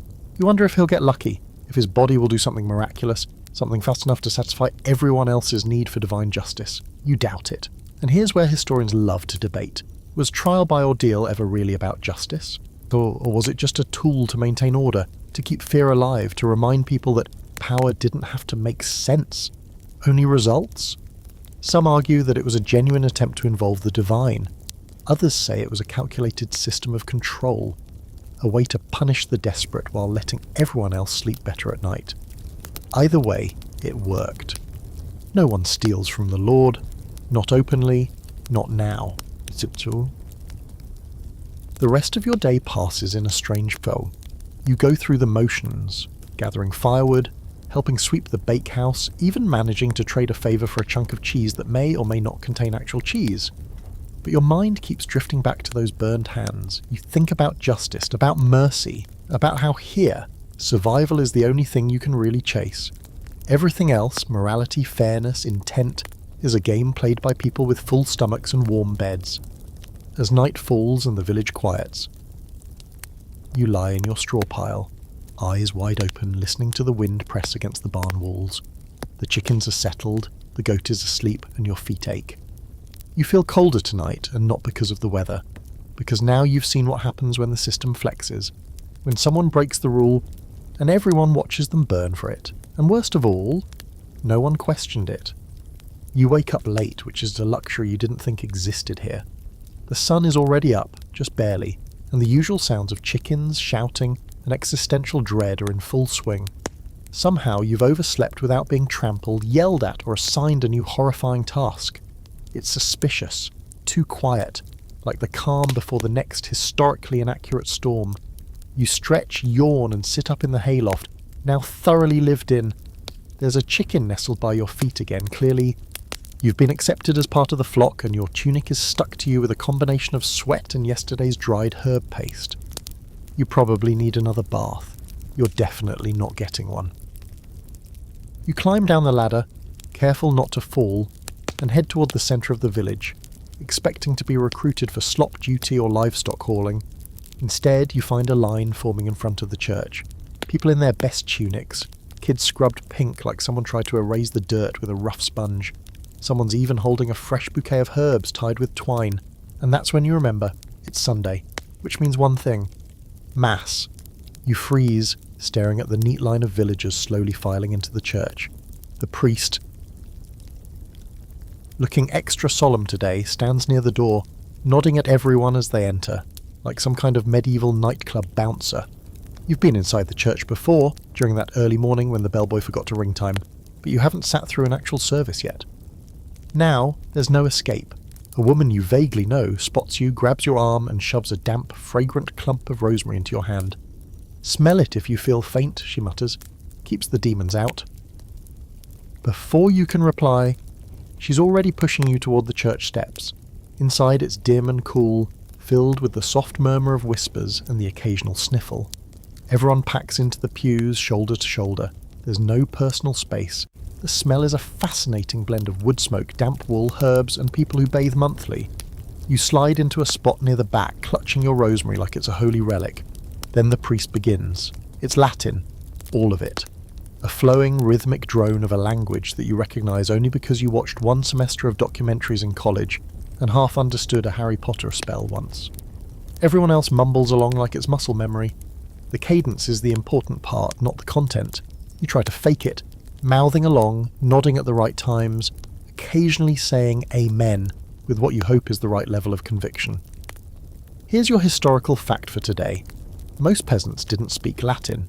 The entire church service was conducted in it though, because it was the language of the Bible, of the clergy, of God. So for the average villager, Mass was more about being seen at church and less about understanding anything happening. It was ritual, obligation, and a little bit of community surveillance. You glance around. People aren't really focused. Some kneel, some squint at the stained glass. A boy in the next pew is clearly chewing something, possibly hay. One old man has fallen asleep upright, mouth slightly open, snoring gently like he's practiced. And you? You keep your head down, try not to make eye contact with the priest, and pray no one asks you to recite anything. But here's the fun part. Quirky fact of the day. People often brought animals to Mass. Chickens, dogs, even goats, not as offerings, just because they didn't want to leave them unattended. There were no locks, no barns with secure doors. So yes, it's not unusual when someone's cat darts between pews or a goose honks in the middle of a sermon. It's all part of the holy ambience. Halfway through the service, there's a bit where the priest reads announcements. Not exactly parish news, more like who's been sinning and how. He goes over tithes owed, praises someone for donating a cartwheel, and then launches into a warning about dancing on holy days. You swear you hear your own name, or at least a mangled version of it, mentioned in relation to irreverent behaviour near the communal oven. You try not to smile.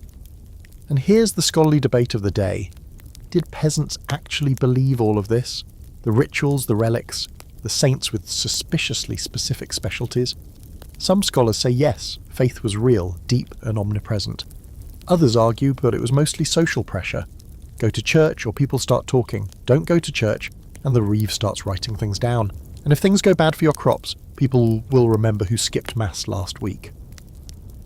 After an hour of chanting, standing, kneeling and pretending not to fall asleep, the service ends with the ringing of a handbell and a generous splash of holy water. People shuffle out into the daylight, blinking like moles. The mood is lighter now. Kids run ahead.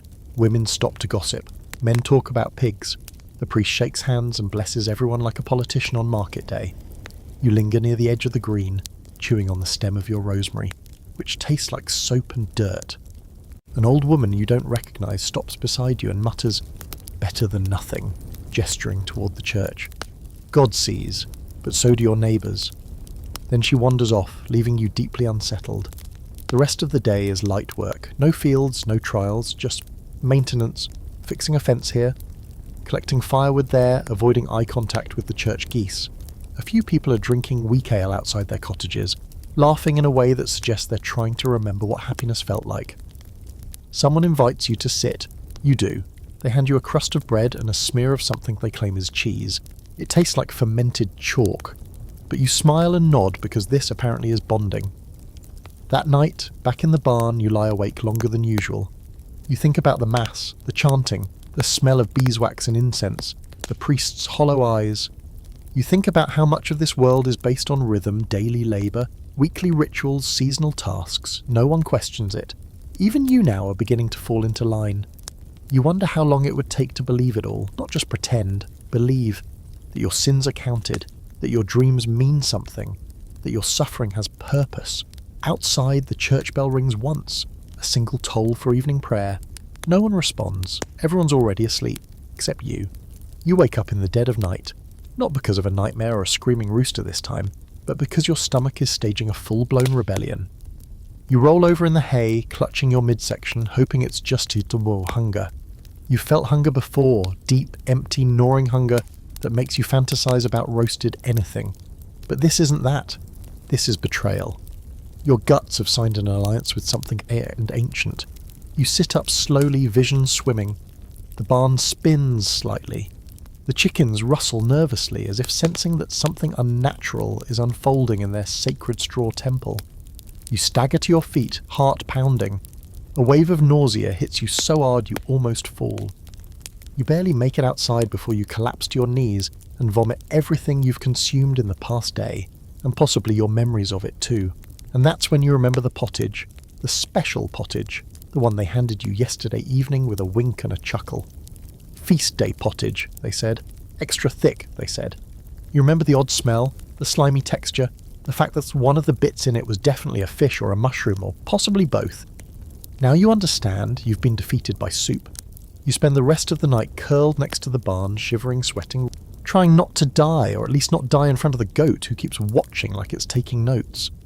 By dawn, you're dehydrated, weak and radiating the kind of feverish regret usually reserved for bad camping trips or suspicious gas station sushi. A neighbour spots you slumped by the fence and calls over someone who appears to be a healer, or at least a woman with a large basket of leaves and no patience. She clicks her tongue at you like you're a lazy chicken, then forces a ladle of something warm and bitter into your mouth. It tastes like bark and moss and sadness. She mutters about bad fish and tainted barley and something she calls goblin belly. You don't have the strength to correct her. At this point, if a goblin crawled out of you, you'd just nod and go back to sleep. And here's your historical fact for the day. Medieval food safety was a wild gamble. Refrigeration didn't exist. Preservation meant salting, smoking, drying, or hoping. Spoiled meat was often masked with heavy spices if you were rich, or just eaten as is if you weren't.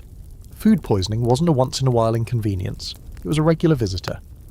People learned the hard way which mushrooms killed you, and which ones just made you see the Virgin Mary on a flaming turnip. You're gently dragged back to the barn and wrapped in a heavy wool blanket that smells like wet dog and onion. Someone gives you a mug of weak ale, which is supposed to help somehow. You sip it, then drift in and out of consciousness for the better part of the day, visited by hallucinations featuring the oven woman shouting Latin, the reeve doing a strange dance, and a loaf of bread whispering tax advice in your ear. Later that afternoon, when your fever finally breaks, you feel like you've been exorcised. Everything aches, including your soul. Your body is empty. Your soup now. You sit up slowly and someone hands you a small piece of bread. It's hard but dry and plain. You chew it like it's the finest cake you've ever tasted. The woman, your herb-slinging saviour, nods in approval. Start with bread, she says. Then broth. Then maybe turnip if you're lucky. You ask her what exactly was in the pottage that took you down. She doesn't answer, just mutters, "It varies." Then adds, "Next time smell it first. If it smells like river and mushrooms, it's not soup, it's revenge." Here's your quirky historical tidbit. The dish known as pottage was the go-to meal for nearly everyone outside the nobility. It was a never-ending stew, constantly added to, rarely emptied. People would keep it simmering over a fire for days or even weeks, tossing in whatever was available: grains, herbs, bits of meat, questionable root vegetables. Sometimes it became less of a dish and more of a personality. There are rumours in old village tales of a single pot of pottage that fed a family for 2 years, growing in flavour, wisdom, and probably malevolence. Now for the academic tug-of-war. Some historians argue that food in the medieval period wasn't all bland mush, that it was diverse, resourceful, even occasionally delightful. Others point out that peasants in particular faced frequent shortages, poor harvests, and very few options. What little they had was stretched thin, and most meals were really just edible placeholders between famines. Back in the barn, you rest against the wall, blanket draped around your shoulders like a defeated knight. The goat snuffles near your feet, clearly relieved you didn't die and become some kind of haunting. A nearby chicken lays an egg directly onto your satchel of straw, then walks away without ceremony. You stare at it like it's a message from the gods. By evening, the nausea has faded. Your head still aches, your knees feel hollow, but you're upright. Sort of. People glance at you with a mixture of sympathy and quiet judgment. Everyone's gotten sick from pottage at some point, but it still marks you. You're now the one who passed out next to the goat and babbled about tax law in your sleep. You try to laugh. It comes out as a wheeze. That night, someone slips you a bowl of clear broth. Just water, onion peel, and a pinch of salt. No floating bits, no fermented surprises. You sip it slowly, the warmth crawling through your chest like a peace offering. You swear it's the best thing you've ever tasted. You lie back in the straw, exhausted and lighter than you've felt in days. Partly from vomiting, partly from something else. The realization that survival here isn't just about labour or weather or politics, it's about luck. About whether the pottage was stored too long, or if a bad barley batch ended up in the mix. You drift off thinking about that pie at the Lord's feast, the one that smelled suspiciously of onion and regret. Maybe nobility isn't immune to soup-based karma either. You wake up drenched in sweat, but not the satisfying "I survived a sickness" kind. This sweat is different. It's cold, sticky, and crawling. You sit up and immediately know something is wrong. Not with you this time, thank whatever minor deity handles stomach issues, but with the world around you. The barn is too quiet, the air too still. Not even the goat is snoring. That's when you hear it. A low, urgent whisper outside, not meant for your ears, but sharp enough to cut through the silence. You press against the barn door and peek through a crack. Lanterns flicker down the village lane. People move in odd clusters, whispering, eyes wide. There's a cart parked awkwardly in front of the bakehouse, and someone's already placed a bundle wrapped in cloth on it. You squint, no movement, just a still shape under fabric, and the way everyone's standing back tells you what it really is. The plague has come to the village. You feel it in your bones before anyone confirms it. The old fear, the ancient kind, woven into the DNA of this entire society. You pull back from the door, heart hammering. It's not just a rumour now, not something whispered about in town markets or blamed on the French. It's here, in your village. You wrap your cloak tighter and slink into the half-light. People glance at you, but say nothing. No one is saying anything now, not out loud. The entire village has become a ghost town before the ghosts even arrive. Outside the bakehouse, 2 women murmur prayers over the bundle. One of them crosses herself again and again, hands trembling. You catch a word. Buboes. You know that one. The medieval equivalent of a death sentence. Here's your historical fact for the night. In the mid-14th century, the Black Death killed somewhere between 30% and 60% of Europe's population. That's not a statistic. That's every third person you know, gone in a matter of months. Entire villages were abandoned. Entire families erased. And the worst part, no one really knew what caused it. Miasma, sin, witches, Jews, cats, they blamed everything. except the fleas, which ironically were the only ones really pulling the strings. The Reeve stands at the centre of the square doing his best impression of someone in charge. "One case," he says. "One. No reason to panic." Which is exactly what people say when it's definitely time to panic. He explains that the sick will be moved to an abandoned cottage on the edge of the woods, isolated but not far, for care, he says, and containment. You stand still, listening, watching. No one dares breathe too deeply. You can feel the tension rising like a tide. That's when someone coughs, not just a normal cough, a rattle, a deep, wet explosion of air that cuts through the crowd like a knife. Everyone flinches, heads snap. A young man, barely more than a boy, is the sore. He clamps a hand over his mouth and turns red with effort, trying not to cough again, but it's too late. Everyone saw, everyone heard, someone screams. Chaos breaks out, not loud, not violent, just sudden. People back away. The boy runs. Someone grabs a stick. Someone else runs for the priest. You back away instinctively, heart racing. The boy disappears down an alley, coughing again, more blood this time. His name, you think, is Ellis. He helped dig irrigation ditches last week. You liked him, and now he's death on legs. Here's your quirky historical footnote. Plague masks with the long bird beaks didn't appear until a couple centuries after the Black Death's worst wave. In this time, healers wore little to no protection. Some simply stuffed herbs in their clothes. Others wrapped cloth around their mouths, thinking it might ward off the bad air. It didn't, but it made them feel better, and that was half the battle. The villagers scatter. You do too, back to your barn, heart thumping. Inside, the animals sense something is off. The goat eyes you warily, like you might be next. You lie down in the straw, fully clothed, not even pretending to sleep. All night you hear it. Not just the usual creaks and shuffles, but coughing. Distant and then closer, then distant again. A muffled sob. The bell at the church doesn't toll. The monk, you suspect, is too afraid to go near the sick, or maybe he's already sick himself. By morning, 2 more bundles appear on the cart, covered carefully, like that makes a difference. The air is different, not just colder. Heavy, afraid. No one goes to the fields, no one works the mill, even the pigs seem subdued, like they've picked up the villagers' panic through osmosis. You manage to snag a crust of bread and a few dry peas from the oven house, but no one is talking. The usual gossip has evaporated. No stories, no jokes, just eyes, watching everyone, waiting. And here's where historians like to debate. Was it the disease that killed so many? Or the fear? The panic? The collapse of every system meant to keep people sane? Because when the plague came, law broke down, rules dissolved. Neighbours turned on each other. Parents abandoned children. Priests fled. People locked their doors and hoped the plague would skip their home like it was playing a sick game of tag. Back in your barn, you sit near the entrance, staring out at the now empty paths. It's strange. How quickly routine collapses. How yesterday you were dodging soup-based betrayal and today you're counting coughs like footsteps. You think of Ellis, his laugh, the way he rolled his eyes at the Reeves announcements, and you wonder, is he dead? Is he running?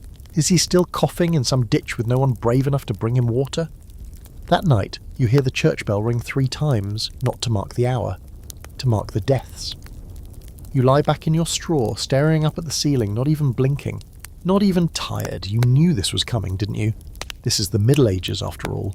It was only a matter of time. By morning, the turnips are gone. Not all turnips everywhere, of course, but the ones in the communal storage pit behind the bakehouse, the ones that were supposed to last the village through the next month. You hear the news from a kid who looks far too excited about it, as if vegetable-based calamity is his favourite sport. "Turnips all gone," he shouts, racing through the village like a human town crier. "Somebody took 'em! Everyone!" You sit up in the hay, blinking, trying to decide if you misheard. Turnips, really? That's the emergency now. After yesterday's plague panic, this feels almost quaint. But when you step outside, you can feel it in the air. People are furious. Not panicked like they were with the sickness. This is different. This is personal. A group has gathered at the pit, staring into the empty hole as if the vegetables might reappear through sheer disappointment. The oven woman is there, arms crossed, looking like she might commit a murder. The Reeve shows up late, carrying a notepad he never writes in, trying to look official. "Could be foxes," someone suggests, not very hopefully. "Foxes don't take all the turnips," so the oven woman snaps. "Foxes take 1 or 2. This was deliberate, someone else adds. There's no footprints. You think a fox carried off 40 turnips on tiptoes then? Another voice, quiet, trembling, chimes in. Maybe it's the sick. Maybe they came back in the night. That shuts everyone up, because if there's one thing scarier than the plague, it's the idea that it makes you hungry enough to crawl back from the forest to steal root vegetables. Here's your historical fact for the day. Turnips were a staple for peasants, not glamorous, not flavourful, but dependable. They stored well in pits, grew in poor soil and didn't take much effort. They were currency in hard seasons. Losing them meant hunger. Hunger meant sickness. Sickness meant death. And here, death tends to show up in batches. The Reeve declares an investigation, which means he's going to wander around looking pensive for an hour while everyone else tries to avoid eye contact. You drift toward the crowd, trying to stay inconspicuous, but people notice you anyway. That's what happens when you're the outsider. You're not part of anyone's family, and no one remembers where you came from, which makes you suspicious. I saw them talking to the oven girl yesterday, someone mutters, not bothering to whisper. Sick one too, another says. Fever makes people strange. Might make 'em hungry. You back away slowly, hands raised. I don't even like turnips, you say. Which is true.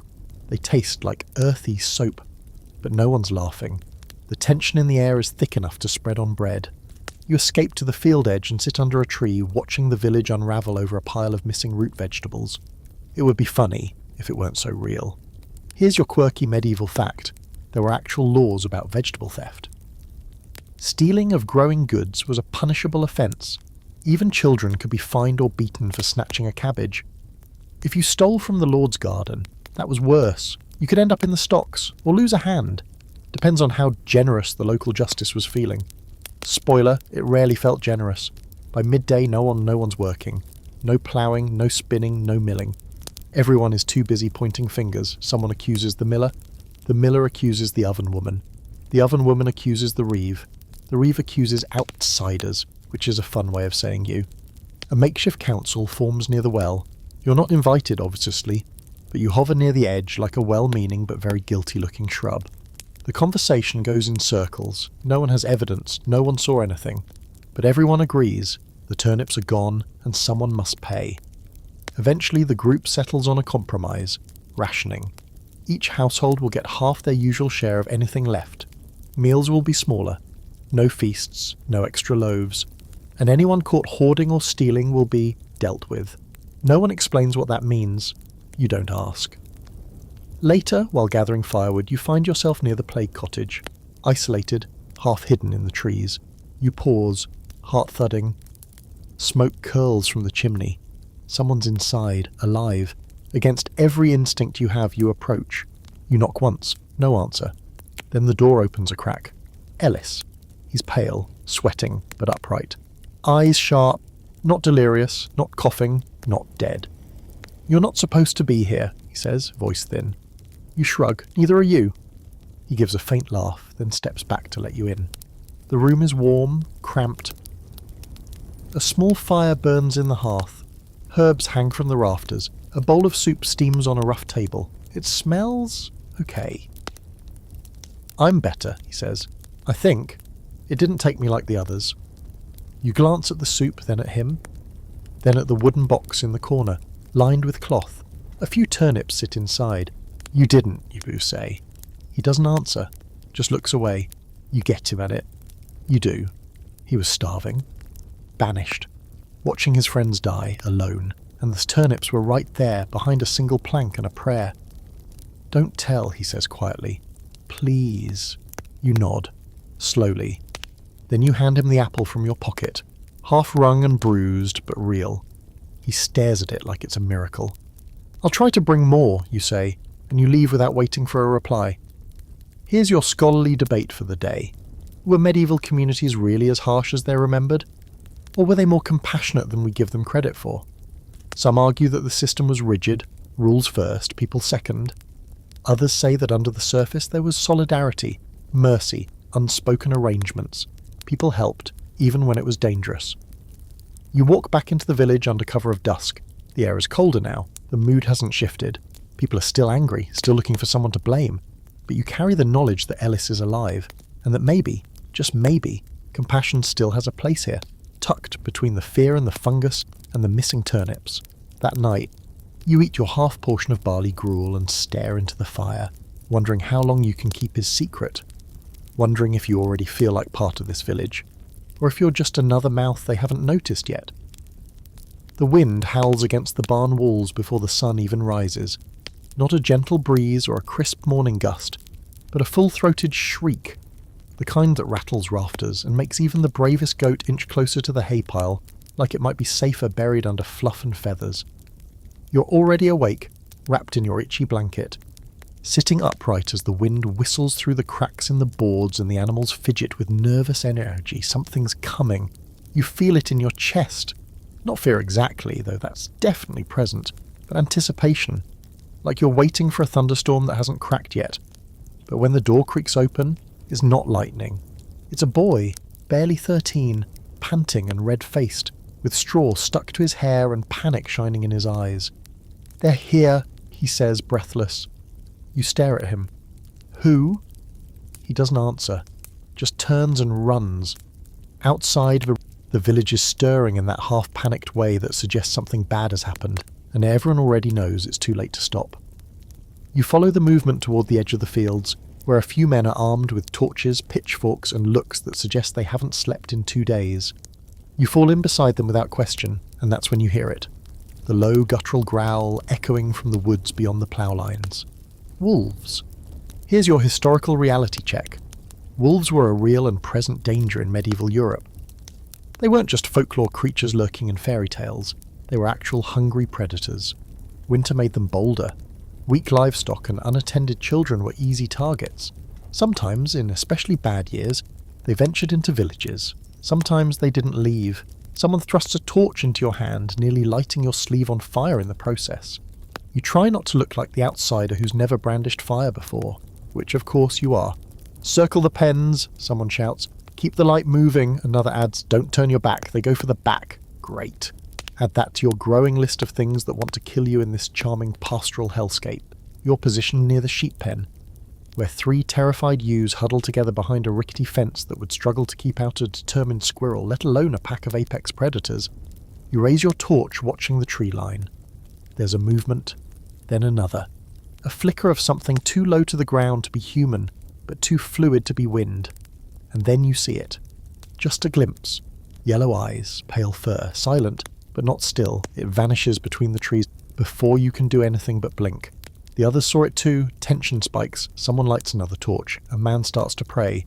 Another loads a crossbow that looks like it's more likely to explode than function. Here's your quirky historical tidbit. Medieval people had a complicated relationship with wolves. They were both feared and respected, often woven into older tales of the devil or omens of death. In some places, it was believed that a wolf could steal your voice just by looking at you.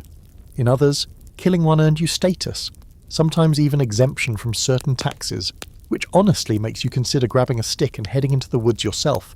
But you don't. You stay put, torch raised, muscles trembling. Then, howling. Not one, not two, a chorus, low, mournful and close. The kind of sound that crawls into your spine and rearranges your heartbeat. You grip the torch tighter. It's the only thing between you and a set of teeth that doesn't care how recently you had pottage. Suddenly, chaos. A scream from the far end of the village. Someone yelling, then running. You sprint toward the noise, past frightened animals and shouting villagers. A pig darts across your path like it knows something you don't. You reach the source, an overturned cart, and beside it, a man with blood on his arm, clutching it tight. "Caught me," he hisses through clenched teeth. "Came from nowhere, fast." You glance around, no wolf in sight. But the trail of prints in the mud says enough. It was here. It got close, too close. Here's your scholar-pleasing debate of the day.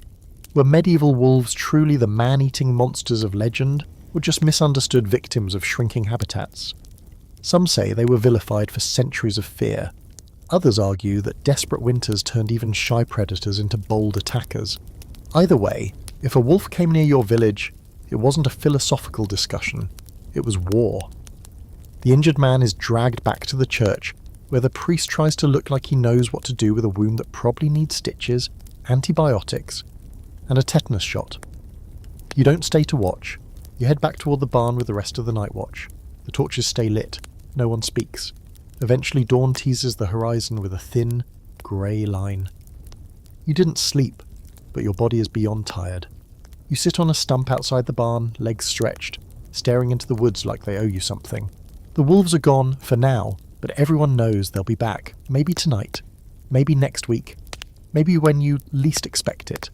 You finally crawl into your hay pile, still gripping the now burnt-out torch like it might protect you in your dreams. You lie there, heart still thudding, brain replaying the howl again and again like it's echoing off the walls of your skull. Because here's what you've realised. This place doesn't care how brave you are, or how clever. It doesn't care if you have hope. It just waits. For hunger. For sickness. For a moment when the fire dies low and something with sharp teeth gets close enough to test the fence. You fall asleep clutching that thought like a lullaby. You wake up to the sound of humming. Not the bell, not the usual barnyard chorus. This is different. A low, melodic hum. Eerie and oddly comforting, drifting through the morning mist like it's looking for a place to land. You sit up slowly, blanket tangled around your legs, and strain your ears. There it is again. A woman's voice, steady, deliberate, humming a tune that sounds like it's hundreds of years old, which frankly it probably is. You slip out of the barn and follow it without much thought. Maybe you're still half asleep. Maybe you've finally cracked. Either way, your feet carry you toward the edge of the village, down the winding trail that runs parallel to the woods. You know where this leads. Everyone knows. No one talks about it, but they all glance this way when the wind shifts or the sheep act strange. To the edge of the forest, to the old herbalist's cottage. Now here's your setup. Every village like this has her. She's not quite a healer, not quite a witch, not quite trusted, but never fully excluded either. She lives just far enough from the centre of things to be mysterious, but close enough to show up with a poultice when someone's baby won't stop crying, or when the local reeve eats a questionable sausage and starts seeing dead uncles. Her name apparently is Brigid. Of course it is. It's always something like Brigid. You approach the cottage slowly, half expecting the door to creak open before you knock. It doesn't, which somehow makes it worse. The place is crooked, thatched, and completely overrun with vines that seem less decorative and more sentient. Bundles of herbs hang from every beam. Animal bones, not threatening, just very present, dangle from the eaves. A cat with one ear gives you a withering stare from the window, then vanishes like it has an appointment elsewhere. You knock. The humming stops. The door creaks open exactly 1 second later. Brigid stands there, taller than you expect. Grey hair braided down her back like a rope that's seen some things. She wears a cloak made of mismatched patches, a necklace of teeth, animal, probably, and a look that says she already knows why you're here. "You brought the boy food," she says, not a question. You blink. I don't care," she cuts in, stepping back to let you in. "Sit down before your knees betray you." You obey. The inside of the cottage smells like mint, moss, and something vaguely metallic. Herbs hang in thick clusters, bottles line every shelf, and in the corner, a pot bubbles with something green and suspicious. It's cosy, in a we make soup and spells here sort of way. Brigid hands you a cup of something warm before you ask for it. It tastes like nettles and smoke, and you're not entirely convinced it's not alive. "You've been sick," she says, "still not right." You nod. "And you've seen what's coming." That gets your attention. She sits across from you, hands folded over her knee. The wolves were just the start. The land is shifting. There's rot in the roots. The old balance is off. Here's your historical fact. In many parts of medieval Europe, herbalists were the unofficial doctors, especially women.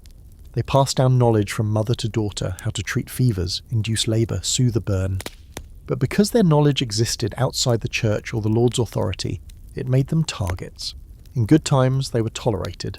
In bad times, accused of sorcery. And here's your quirky detail for the night.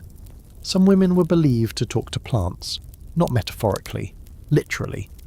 In certain regions, it was common law that elder trees whispered secrets, that mugwort could give you dreams, and that nettles bit back if you weren't respectful. In places like this, those stories never fully died out. You ask Brigid what she means by balance. She doesn't answer. Just leans forward and says, "Do you dream?" You hesitate, then nod. She smiles like that's exactly what she thought. "You're not from here, but you are now. This place takes what it wants. You feel cold." Not because of the tea, but because of how she says it, like the village has a will of its own, like you didn't stumble here, you were drawn. She stands suddenly and starts sorting herbs into small bundles. Wormwood, valerian, yarrow. She hands them to you, wrapped in a bit of linen. Bury this under your sleeping plate, she says. It'll keep your soul anchored. You don't ask what happens if it comes unanchored. Then she adds casually, and if you see the chicken standing in a circle again, walk the other way. You leave shortly after, bundle tucked under your arm, brain buzzing, with more questions than answers. The air feels heavier as you walk back through the trees. The mist clings to your legs like hands. A raven caws overhead, loud and jarring. The wind shifts, and you swear you hear Bridget humming again, though you're already too far to be sure. Back in the barn, you bury the herbs beneath your straw bed with trembling hands. You don't know if you believe in protection spells, but after the week you've had, you're not taking chances. As the sky darkens and the wind picks up again, you huddle under your blanket and stare at the ceiling, wondering just how much of this village is real, and how much is held together by a ritual, superstition, and sheer willpower. Here's your scholarly debate. Were herbalists, proto-scientists, or just lucky guessers? Some historians champion their knowledge of plants and treatments as crucial precursors to modern medicine. Others dismiss it all as folklore wrapped in coincidence. But ask any medieval villager, especially the ones who survived a winter fever, and they'll tell you the truth lies somewhere in between. That night, your dreams are different. You see Ellis standing at the edge of the field. He's holding a turnip like it's glowing. The wolf is behind him, eyes reflecting firelight. Bridget is there, but younger. She says something you don't understand, then disappears into the smoke. The bell rings, not from the church, but from under the ground. You wake up gasping. The herbs under your bed are warm. By the time the sun rises, your dreams have already melted into a haze of strange symbols, firelight, and that familiar humming tune that still lingers somewhere between your ears. You blink away the remnants and sit up slowly, checking the spot beneath your straw mattress. The herbs Bridget gave you are still there, slightly flattened, vaguely fragrant, and somehow a little warm to the touch. You don't know whether to be comforted or concerned. Outside, the village is busy in a way that doesn't match the usual dreary rhythm. People are hurrying around, hauling baskets, brushing down donkeys, shouting at children to behave, or at least look less muddy. It takes a while to figure out what's going on, but eventually someone, half laughing, tells you, in the passing, "It's market day. This means one thing, you're going to town." The village, as modest and mud-soaked as it is, doesn't exist in a vacuum. There's a larger town just a few miles away, close enough to trade with, far enough that it feels like another world. Once every few weeks, a small caravan of villagers makes the trip to sell goods, buy supplies, and absorb whatever scraps of outside news haven't already been exaggerated beyond recognition. You get roped in, naturally. The Reeve insists on it, probably because he still suspects you of turnip-based crimes and wants to keep an eye on you. You're handed a donkey with a suspiciously flat face and a cart half-loaded with firewood, dried herbs, and 3 jugs of ale that slosh ominously every time the cart jolts. Your job is simple. Don't crash. Don't lose the donkey. Don't say anything that might get you arrested, cursed, or excommunicated. Easy.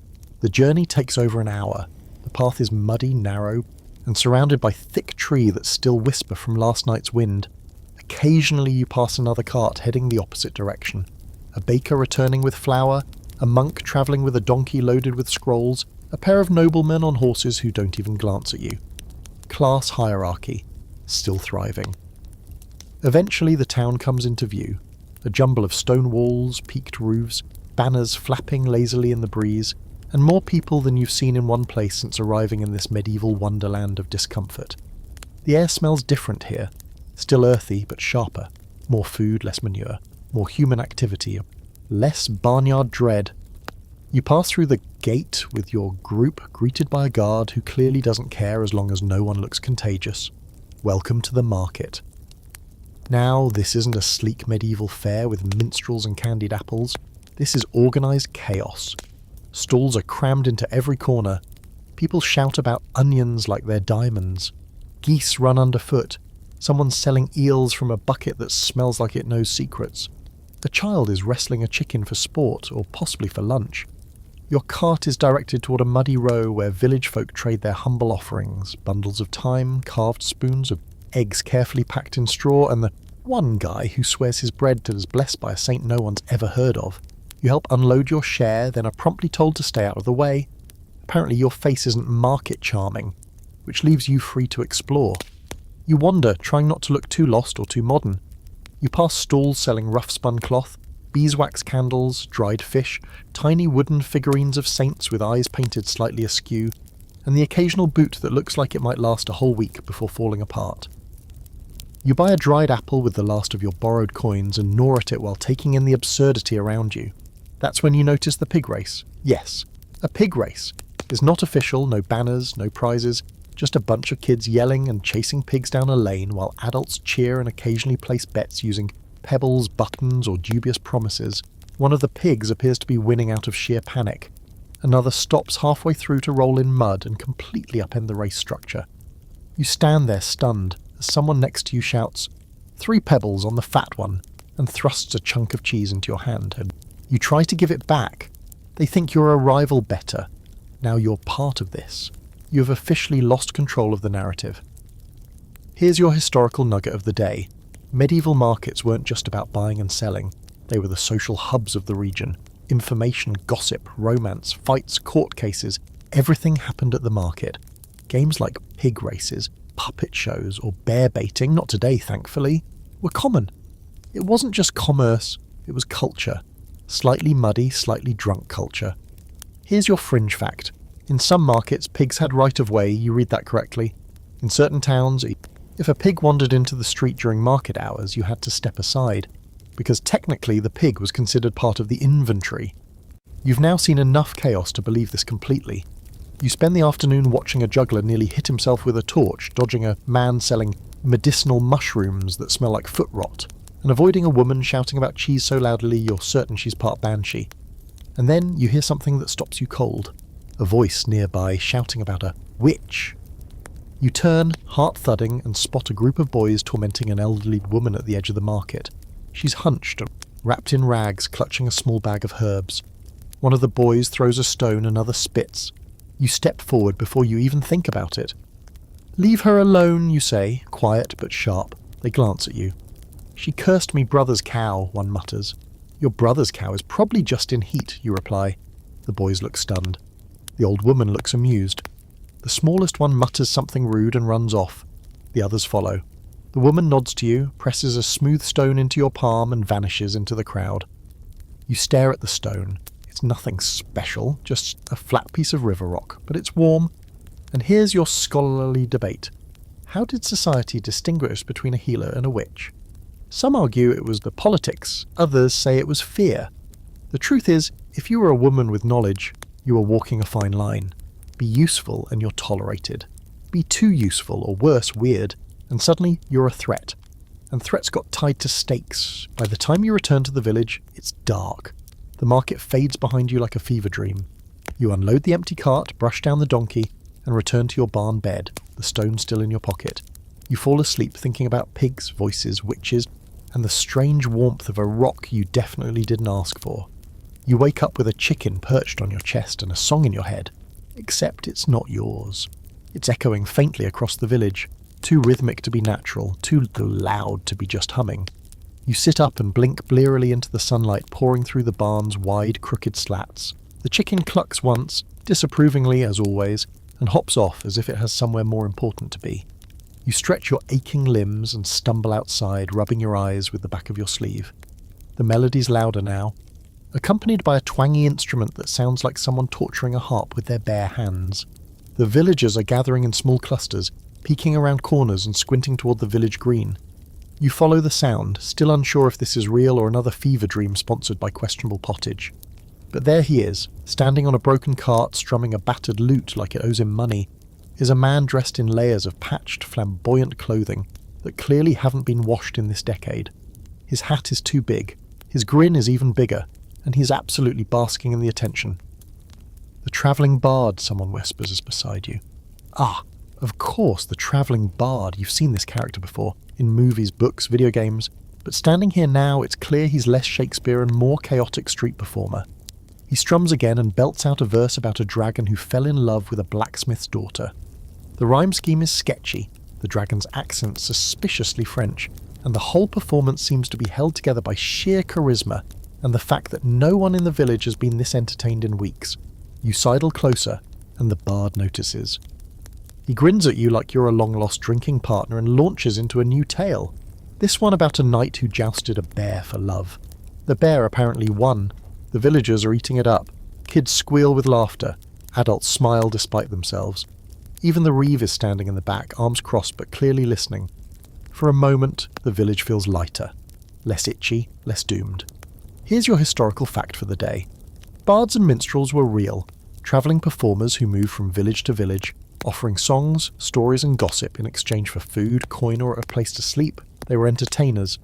Yes, but also news spreaders, cultural memory keepers, and sometimes spies. Because when you go from town to town with a charming smile and loose morals, you hear everything. After his third song, something about a very inappropriate encounter between a nun and a monk in disguise, the bard jumps off the cart and starts working the crowd, accepting coins, scraps of food, and the occasional kiss on the cheek from flustered widows. You manage to snag a moment with him, as he sips something from a leather flask that smells strongly of fermented apple peel and regret. Where are you from, you ask? He smirks. Everywhere, nowhere. Depends who's asking. You try again. Have you seen the outside world, real cities, castles? He laughs. Have I seen them? I've cleaned up after them. There's always a war brewing, always a lord with a gambling problem, and always someone looking for a bard to write a song that makes them sound taller. You press further. What about dragons, the real kind, or magic? Or witches that don't just hand out herbs? He leans in, dropping his voice to a theatrical whisper. Ah, magic. Everyone wants more magic. They want to believe the world makes sense in some way, that if they just find the right spell or relic, they'll get what they want. But me, he sips from the flask again. I think stories are the magic.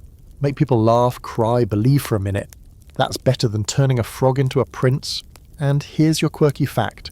A surprising number of medieval bards and storytellers recycled their material shamelessly. One tale about a sword pulled from a stone could be tweaked, renamed and sold as new to a dozen different villages. Most people couldn't read, so you could perform the same story 30 times and still get paid in bread and cider. Originality was optional. Dramatic flair was mandatory. Later the bard sets up camp at the edge of the village, not far from your barn. He lays out a cloak full of odd trinkets, wooden dice, a tarnished ring he claims belonged to Charlemagne, and a deck of playing cards with hand-drawn suits. He challenges passers-by to games, riddles, and truth tradings where you ask a question and must answer one in return. People love it. You watch from a distance, chewing a bit of dry cheese and trying to decide if he's brilliant or just very lucky. As dusk falls, the bard begins a longer tale by firelight. This one is serious. No dragons, no bears, just a village like yours, struck by plague, torn apart by fear, and held together by one girl's decision to share food with a stranger. The story has no happy ending. The girl dies, but the stranger lives, and spreads her name from town to town until it becomes legend. The villagers are quiet by the end. No applause, just the crackle of the fire and the sound of wind moving through thatched roofs. Here's your scholarly debate. Were bards just entertainers or cultural historians? Some argue their stories were distorted nonsense. Others believe they preserved oral traditions, carried news, and shaped public memory in a world without mass communication. They were unreliable narrators. Yes, but in a world this uncertain, who isn't? You fall asleep in the barn that night with the bard's story stuck in your head. You think of Ellis, hidden in the woods, of Brigid, weaving herbs into spells no one admits are real, of yourself a nobody-turned-somebody by sheer accident. Maybe you'll become a story too. Maybe you already are. You wake up to an unfamiliar smell wafting through the cracks in the barn wall. It's not pottage, thank every possible god. It's something floral, spicy, sweet even. You sit up slowly, eyes adjusting to the morning light, and realise that someone's nearby, cooking, and not just for survival. Properly cooking, which, in this village, might be the biggest scandal yet. You stumble outside to investigate, still half draped in your itchy blanket. You follow the smell, past the bakehouse, past the mill, until you reach a small crowd gathered in front of the old blacksmith's cottage. And there she is, Cecily, That's the name whispered around the oven house and muttered by giggling children. You've seen her before, once or twice, working quietly, wearing a green dress slightly too fine for a peasant, with hair that always looks freshly brushed, unheard of. She's never said more than 3 words to you, but she always nods like she's got a secret she might share if you ask nicely. Today, Cecily is cooking outside over an open fire. She's stirring something in a pot and people are watching, not in a friendly, ooh, let's learn a recipe way. More like, is this black magic or just unusually competent soup? You ask a nearby boy what's going on. She's trying to make marriage stew, he says, smirking. Claims it'll win someone's heart. You blink. That's a thing? He nods solemnly. Everyone says her cousin used it on a carpenter, and now he builds her shoes for free. You're still processing this when Cecily looks up and locks eyes with you. It's brief, intense, like she knows something you don't. Then she smiles, turns back to her pot, and adds a pinch of something red that sizzles dramatically. You try not to look too alarmed. Here's your historical fact. Love potions were a very real part of medieval life. Recipes varied, from herbs like basil, aniseed or rosemary, to more disturbing ingredients like powdered beetles or bodily fluids. Most weren't magical, just mildly narcotic or hormonal, giving the illusion of affection. But the intent was the same. Win love, bend fate, change your story. Cecily's not claiming it's witchcraft. That would be dangerous. She's just experimenting, sharing a family recipe. But the tension in the crowd says it's walking a fine line. Someone asks who the stew is for. Cecily doesn't answer. Naturally, the village erupts into quiet chaos. By midday, there's a full-blown guessing game. Is it the baker's son, the Reeves' widowed nephew, one of the shepherd boys who keeps mysteriously showing up near her cottage with injured sheep? And then someone points at you. You nearly drop your mug. Cecily doesn't deny it. She just keeps stirring. The smirk on her face is subtle, deadly. Everyone turns to look. You feel your ears turning red. One of the older women giggles behind her hand. Even the chickens seem to pause. Don't flatter yourself, someone mutters beside you. But you're too stunned to respond. The stew simmers all day. Cecily never offers you any. She serves a few bowls to passing villagers, but never touches it herself. By nightfall, the talk hasn't died down. If anything, it's evolved. People now say Cecily is planning a wedding, that the stew was just the beginning, that she's seen sewing something white in secret. And here's your quirky historical tidbit. In some villages, a woman could claim a man simply by preparing him a meal and declaring him her choice. No legal contracts, just food and intent. Sometimes it worked, other times it led to trials, exile, or the occasional stabbing. Love, in the Middle Ages, was dramatic, poorly regulated, and deeply tied to stew. By nightfall, you're exhausted, not physically, but emotionally. The rumours have spread like lice through a dormitory. You overhear someone say, "I heard they're already betrothed." Another insists, "I saw them talking last week near the well. He gave her an apple." You didn't. You dropped an apple, which emoji returned, with disdain. You duck into the barn trying to disappear, but it's no use. A chicken hops onto your shoulder as if to say, "Congratulations, groom." You brush it off with a sigh. That night you dream of stew, bowls and bowls of it stretching into infinity. Cecily is there, holding a ladle like a weapon. Behind her, a priest waves a turnip like it's a holy relic. You wake up sweating. And now we reach the academic dilemma. Were love potions and matchmaking rituals harmless fun or coercion in a bowl?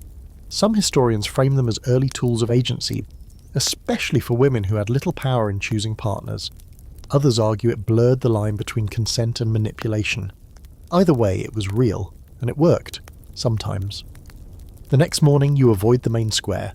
You eat cold bread in the barn when you drink water from the stream just to avoid the well. You're actively dodging a stew-based marriage, and this is your life now. But when you finally emerge around midday, you notice something strange. Cecily's gone. Not vanished, just not present. Her fire is out, her pot is empty, her cottage is shuttered. A girl passes by and whispers, "She's gone to the next town. Said she had family." Blink. Just like that. No stew proposal, no ceremony, no dramatic chicken parade. That evening, someone hands you a bowl of regular pottage. No love spells, no staring, just lentils and barley. It tastes like nothing, but also relief. You sit outside the barn watching the moon rise, wondering if Cecily ever meant for the rumours to spread, or if she just wanted to stir the pot, literally. Either way, you're off the hook. For now, you don't wake up so much as you are summoned, by bells no less. Not the soft clanging of the church bell that usually rings for mass or mealtimes, or the occasional village-wide scolding. This is different, faster, urgent, a frantic metallic clamour that makes the chickens panic and sends the goats into a frenzy of startled bleating. You jolt upright, straw in your hair, blanket around your waist like a half-baked cloak, and nearly fall straight out of the hayloft. People are already moving outside, stumbling out of cottages, barefoot and confused, like they've been shaken awake from the same bad dream. You follow, shoes half on, tunic twisted, heart hammering in your chest.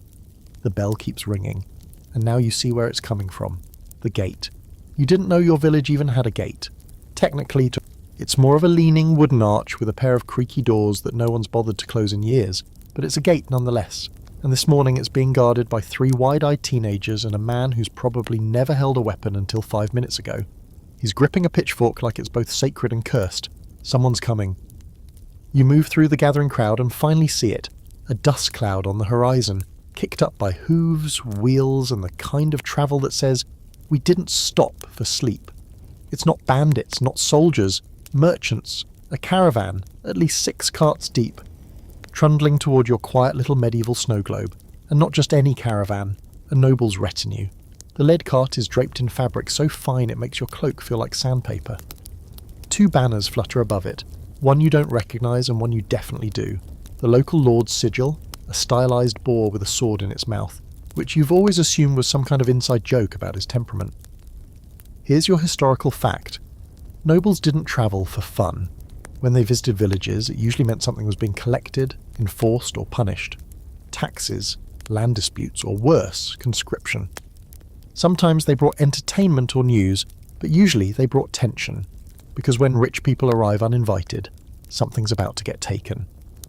You edge closer, trying not to look too interested, which is difficult because half the village is now lined up along the road like it's a parade, and the other half is hiding in barns and pretending not to exist.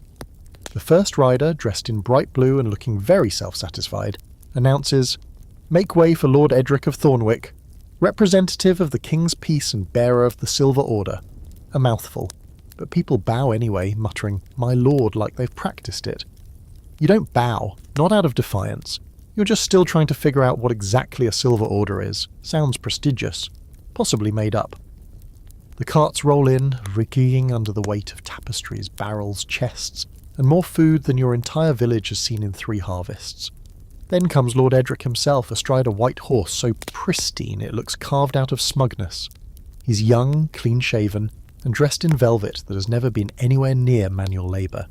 He doesn't even look at the villagers, just rides through like he's parading through his own thoughts. Behind him, scribes, real scribes, with ink-stained fingers and scrolls strapped to their backs. They look both bored and terrified, which seems about right for their profession. The caravan settles near the green. Tents go up. Servants start unloading furniture. Someone hauls out a chair that has actual upholstery. You blink. The reeve is already sweating bullets and barking orders no one follows, and just like that your sleepy village becomes a temporary noble estate. By midday, word spreads, Edric's here to conduct a land census and reaffirm the king's holdings, which translated means he's here to count how much of your village he can tax more effectively. Here's your quirky historical tidbit. Land surveys weren't just about measuring fields. They involved counting people, animals, tools, grain stores, even household clutter. Some nobles even taxed the number of windows you had, which led to architectural choices based purely on tax evasion. Yes, the original tax loophole was not having a literal window. You watch as the scribes go door to door, followed by guards with bored expressions and excellent hair. People answer questions, sign parchments they can't read, and try not to look poor. The baker insists he owns fewer ovens than he clearly does. The shepherd claims to have lost 6 sheep to a mysterious fog. The oven woman pretends she doesn't live in her oven. You try to lay low, which mostly means hiding in the barn and pretending to be part of the livestock. But eventually a guard pokes his head in and says, "You, come with me." You try the old, "I don't technically exist" defense. It doesn't work. You're marched across the village to one of the tents, where Lord Edric himself lounges in the fancy chair like a bored cat. He eyes you as if you're the least interesting beetle in the kingdom, then gestures for a scribe to begin. They ask your name, you give a vague answer. They ask your occupation, you say barn-adjacent support staff. They ask your origin, you pause long enough that everyone starts to look nervous. Distant, you finally say. Very distant. Edric narrows his eyes. You're not on the rolls. You shrug. Must have fallen off. He considers this. Then, with the air of someone bestowing a great favour, says, You'll be added. Here's your scholarly debate. Medieval record-keeping was both obsessive and terrible. Some lords kept detailed inventories of every hoe and hen. Others barely remembered which village they owned. But when tax time came around, everyone suddenly wanted names on scrolls. People off the books were a nuisance and sometimes a threat. You're dismissed without ceremony. But now you're official, on the record, counted, which in this world is a double-edged sword. You exist. And existing means being taxed, tracked, and possibly drafted. That evening you return to the barn to find your bed has been borrowed by a noble servant who needed somewhere soft. The goat has claimed your spot instead. You sit in the corner with a crust of bread and stare at the tents, glowing with lamplight and the gentle sound of too much wine being consumed. You fall asleep knowing one thing: this village will never be the same again. Not now that the noble knows it exists. Morning breaks with the rude precision of noble timekeeping. No roosters this time, just trumpets. Actual trumpets. 4 of them playing a tune so obnoxiously regal it sounds like someone tried to write music while drunk on fermented pear wine and self-importance. You sit bolt upright in your corner of the barn, straw stuck to your face, and immediately consider going back to sleep out of protest. But it's too late. The noble entourage has taken over everything. The reeve is pacing the square in a panic, trying to coordinate people like they're chess pieces and not just villagers with sore backs and grumpy goats.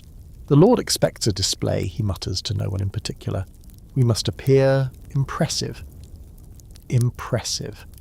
You look around at the damp cottages, the lopsided fences, the 3-legged chicken scratching at a puddle with unnerving intensity. Impressive isn't exactly this village's strong suit. But today is no longer about survival, it's about presentation. Because Lord Edric is hosting a census celebration, which sounds suspiciously like a party designed to remind everyone who's in charge. There's to be music, games, dancing, and most importantly a feast.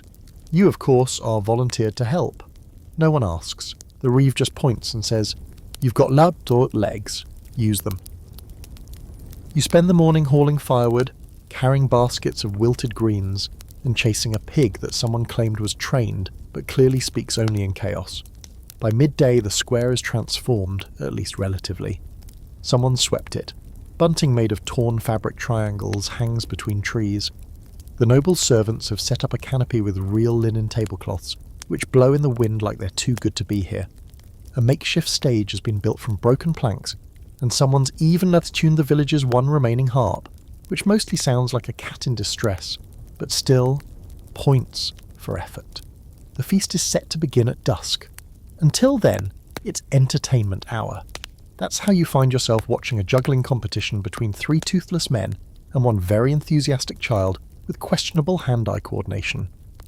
A sheep interrupts the act midway by wandering into the ring, causing one juggler to trip and land in a basket of turnips that may or may not have been accounted for in a last week's scandal.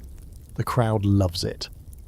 You end up in a tug-of-war match between the baker's apprentices and a group of angry milkmaids, and you are very nearly pulled into a puddle so deep it probably has its own postal code. You only survive by letting go of the rope at just the right moment, sending everyone else tumbling while you pretend it was strategy and not sheer panic. Here's your historical fact. Festivals and feasts weren't just for nobles. Villages held seasonal celebrations, usually tied to the church calendar or agricultural cycles, complete with food, dancing and games. They were both distraction and necessity, a rare break from the grinding routine of survival.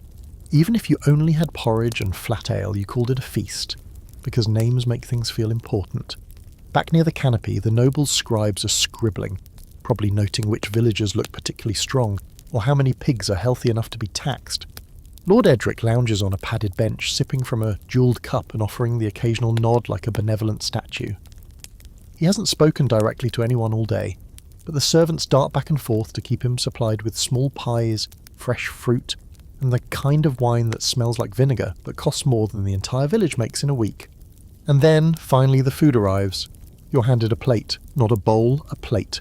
Wooden, splintered and questionably clean, but still a flat surface that separates your food from the ground.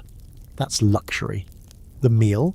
Roast chicken, you think, mashed root vegetables, a hunk of cheese and a small tart that tastes faintly of apples and entirely of sugar, which hits your tongue like a forgotten dream.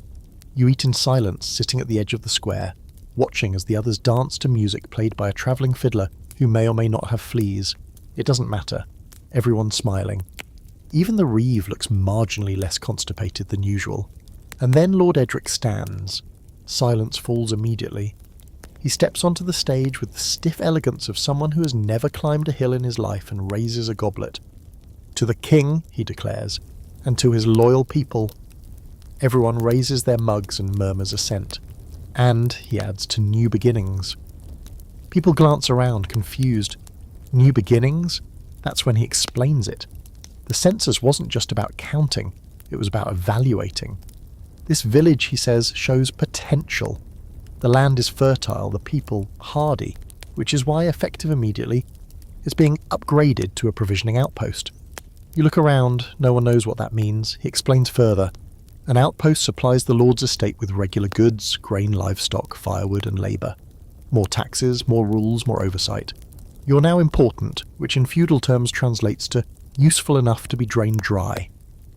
There's polite applause. A few villagers cheer. Others just look stunned. Here's your quirky historical tidbit. Promotions like this weren't always good news. More responsibility meant more pressure. Lords expected quotas, and if the village failed to meet them due to blight storms or plague, they were still punished. Being noticed was sometimes worse than being forgotten. You watch Lord Edric descend from the stage, oblivious to the mix of relief and dread his words have sown. He raises his goblet again and toasts himself this time. And here's your scholarly debate for the evening. Did feudal hierarchy protect villagers or prey on them? Some argue the system kept order and stability in chaotic times. Others say it was little more than legalised exploitation, trapping generations in cycles of debt and labour. Like so much in this time, the answer depends on which end of the tax scroll you're standing on. You return to the barn under a sky full of stars, the sounds of music still echoing faintly behind you. You're full, for the first time in days, and exhausted in a way that reaches into your bones. You lie down, stare up at the rafters, and whisper to no one, new beginnings. You're not sure if it's a promise or a warning. The morning after the celebration, everything smells like regret. Not emotional regret, though there's plenty of that, but actual physical regret, in the form of leftover tart crusts, spilled ale fermenting in the dirt, and a sharp, inexplicable scent that may or may not be someone's lost sock stew. You wake up to it seeping into the barn from all directions, the scent of festivity turns sour. You shuffle out into the daylight with your blanket still wrapped around your shoulders like a tattered royal cape, greeted by a village that looks like it's halfway between hangover and hysteria. Someone's collapsed under the butter churn. A chicken is wearing a small hat. The reeve is sitting on a log staring into the middle distance with the 1,000-yard stare of a man who now has responsibilities. The noble caravan is still here, barely. The banners are sagging, the horses look offended by everything, and Lord Edric hasn't emerged from his tent since last night. Some say he's still sleeping, others whisper that he's locked in a battle with his own digestion. You, meanwhile, are put back to work. The noble scribes are doing inventory again, this time counting animals, storing names, checking who owns what, or rather, who thinks they own what. You're assigned to help one of them, a young man named Willem, who smells faintly of ink, damp parchment, and crippling anxiety. Willem walks through the village with a scroll so long it drags in the dirt. "List all property," he mutters. "1 goat, 2 ducks, half a fence, yes, that counts." You help him decipher the ramblings of villagers who insist their pigs are on holiday, or their tools were borrowed by the wind. One man claims he's owed back taxes in bread. Willem writes it all down with the deadpan precision of someone who has stopped questioning anything. You pass the oven house. The oven woman glares at the scribe as if she's deciding whether she can bake him into a pie and blame it on local folklore. You make a mental note to never cross her.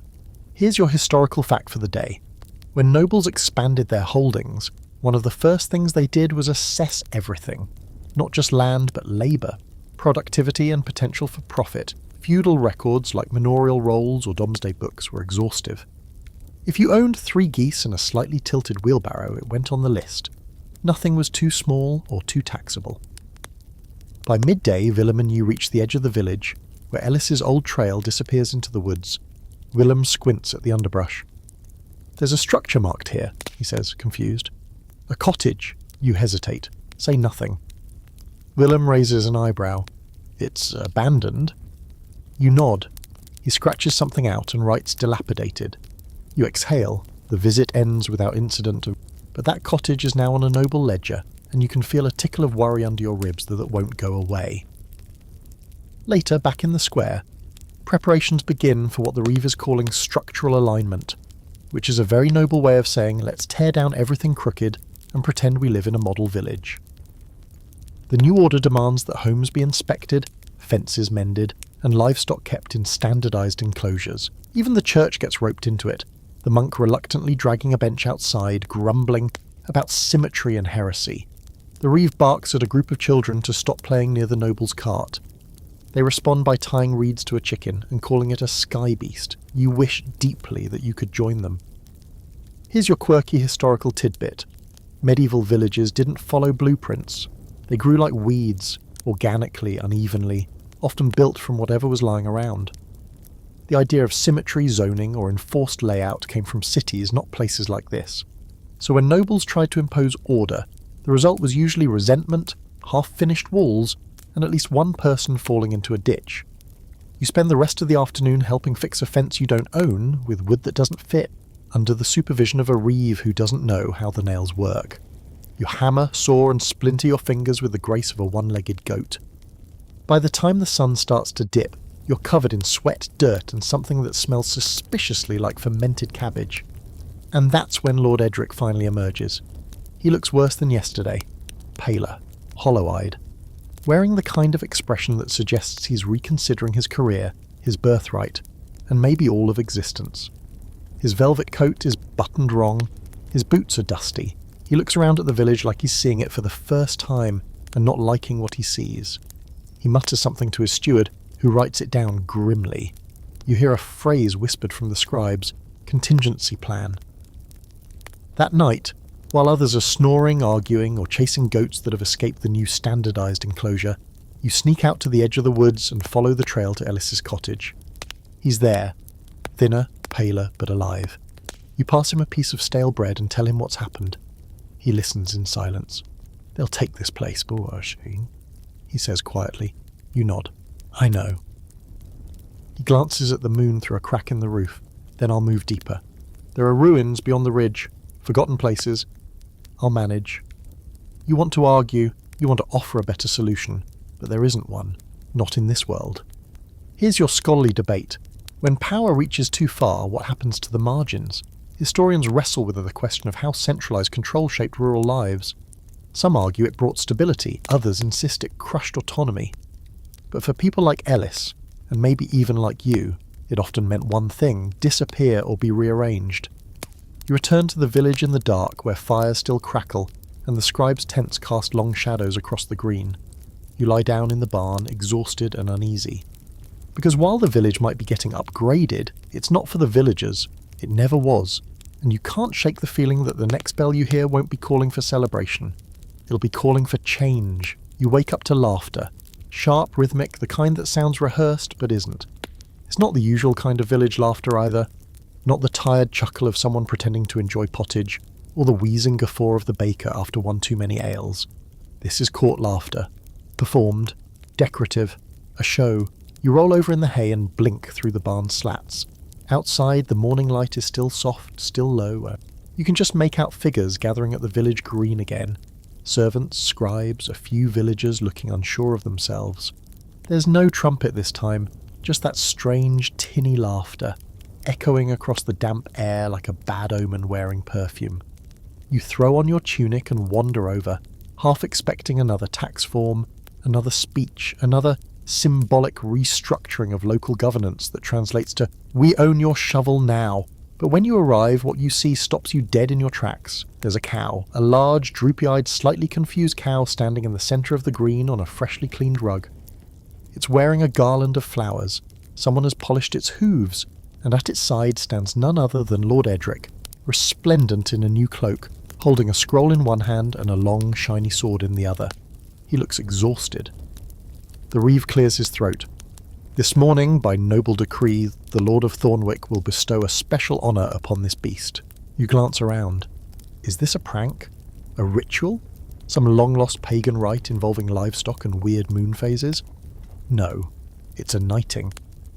Lord Edric steps forward, nods solemnly to the cow, raises his sword and declares, "For unwavering service, for steadfast strength, and for exemplary milk production, I hereby name thee Lady Bess of Mudford." He taps each shoulder of the cow with the flat of the blade. The cow blinks, chews slowly. Someone in the crowd gasps, as if they're watching history unfold. Another claps, then more follow. Soon everyone is applauding, cheering, and somehow chanting the cow's name. Bess! Bess! Bess! You just stand there, mouth open, watching this moment of absurd glory unfold in real time. Here's your historical fact. Livestock were extremely valuable in medieval life. A good cow could mean the difference between survival and starvation. While knighting one might seem ridiculous, there are historical records of animals being given royal honorary titles, especially in times of celebration, or as elaborate jokes within noble courts. Sometimes it was satire. Other times the lords were just really, really bored. You ask a nearby man what's happening. He shrugs. Edric lost a wager last night. Something about chestnut stew. His steward told him the locals needed a morale boost. So now the cow's a knight. That makes almost too much sense. Bess, newly dubbed, is led around the green like royalty. Someone ties a bit of blue ribbon to her tail. A child runs alongside her, offering handfuls of wilted herbs. The oven woman makes a garland out of turnip tops and solemnly places it on her head. The cow accepts all of this with the patience of someone who's just here to chew grass and collect titles. Here's your quirky fact of the day. There were animals in medieval Europe that were put on trial for crimes, actual legal proceedings, complete with judges and witness testimony. Pigs were accused of theft, dogs of biting noblemen, even locusts were excommunicated by bishops. So if you think a cow getting knighted is strange, we've barely scratched the surface. Later in the day, the festivities continue with a kind of absurd joy the village hasn't seen in weeks. There's music, this time played on 2 flutes and a pot lid. Someone recites a poem in Bess's honour, which rhymes exactly once but is delivered with such sincerity that people tear up anyway. The reeve declares a rest day in celebration. A child builds a tiny throne out of firewood and insists the cow sit on it. Bess refuses, and then, out of nowhere, comes the feast. Not one sponsored by the Lord, this one's different. It's homegrown, shared. The villagers bring what little they have. A bowl of boiled peas, a hunk of hard cheese, one very brave pigeon. Someone makes honey cakes. Someone else pours cider into wooden mugs and doesn't even water it down. Even you contribute. You find half a loaf left in the barn and tear it into pieces for the children. One of them hugs you. You nearly cry on the spot. And here's your scholarly debate. How much of medieval community was defined despite the structures of power? Was village solidarity a survival mechanism against feudal pressure, or did it thrive naturally, regardless of the hierarchy above? Some argue that true medieval strength wasn't in lords or land, but in these fleeting moments of shared laughter and lentils. By twilight, Bess has been led back to her stable, her garland drooping, her title firmly cemented in village legend. Lord Edric has disappeared again, likely nursing another regret-fueled headache. The scribes are still scribbling, probably unsure of how to record a bovine noble. You return to the barn, stomach full, heart weirdly lighter. That night, you lie awake for a while watching the stars through the gap in the roof, and you think about the cow.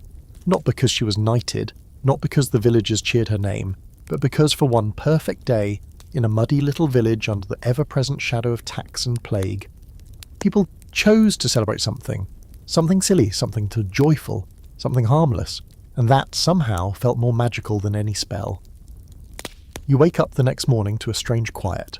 Not the comforting quiet of dawn before the village stirs, or the sleepy hush after a hard rain, but an unfamiliar, almost hollow silence, like something important has slipped out while everyone was still sleeping.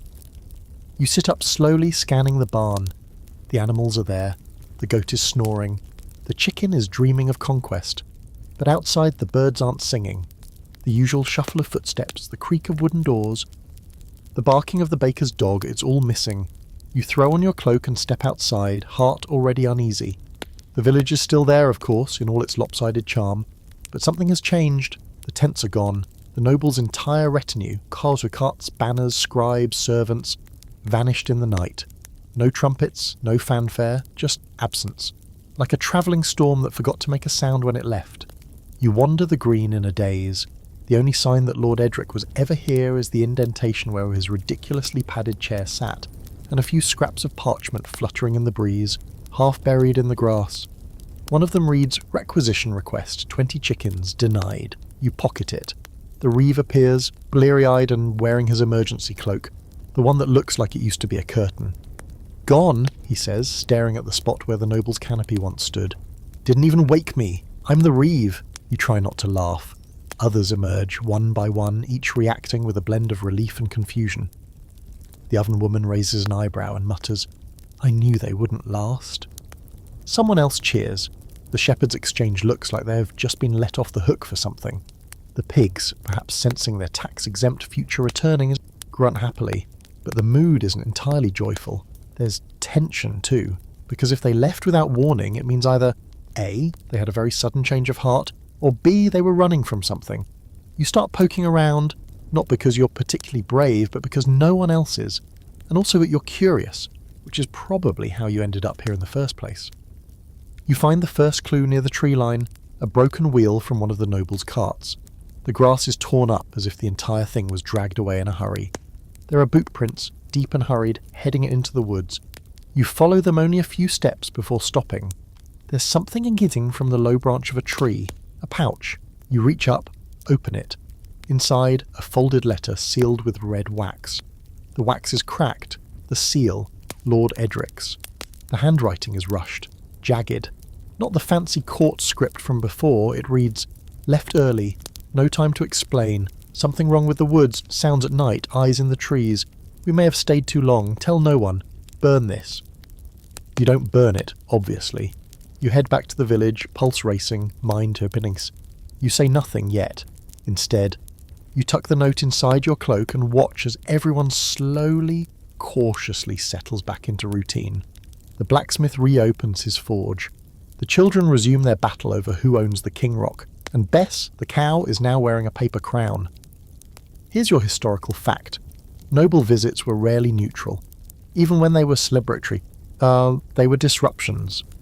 After they left, villages had to reassemble themselves, physically, economically, emotionally. It was like rebuilding after a flood, except the flood drank all your wine and knighted your livestock. Here's your quirky note of the day. There are medieval legends, half folktale, half warning, about travellers who stayed too long in the wrong village, places where time moved differently, where trees whispered, where people vanished. No one ever wrote those stories down formally, of course, but they show aohinsi, tongs, in whispered warnings, in the silence people avoid when they talk about the woods. Later that evening, Brigid appears in the square. No one saw her arrive. She just is, standing near the well, cloak full of twigs, hair tangled like she walked through a thunderstorm made of secrets. She glances at you, then mutters, "They weren't supposed to be here that long." You blink. "The nobles?" She nods. The land doesn't like to be counted. You pull out the note. She doesn't touch it, just tilts her head like she already knows what it says. "They heard the old sounds," she says softly. "Things this village stopped listening to generations ago." And you ask her what things exactly. She shrugs. The kind that don't care about names or banners, the kind that were here before roads. And here's your scholarly debate. How much of medieval superstition was rooted in actual fear, and how much was a clever form of resistance? Some say it was all nonsense, mists and shadows. Others argue that people understood in their own way, that the land itself had power, that nature wasn't passive, it watched, it remembered, it reacted. Brigid turns to go but pauses. "Don't worry," she says, almost kindly. "The woods are only interested in those who think they're in charge." You stand there long after she disappears, watching the edge of the forest, half expecting something to step out and wink at you. That night you lie in the barn as the wind picks up. The animals are restless again. The goat keeps up shifting. Even Bess seems thoughtful. You think of Ellis, deeper in the woods now, past the ridge, of the old ruins Bridget mentioned, of the boot prints, of the silence. You don't dream, not that you remember anyway, but in the middle of the night you wake suddenly, and in the distance, from the direction of the woods, you hear it. A low, melodic hum. Just once, then nothing.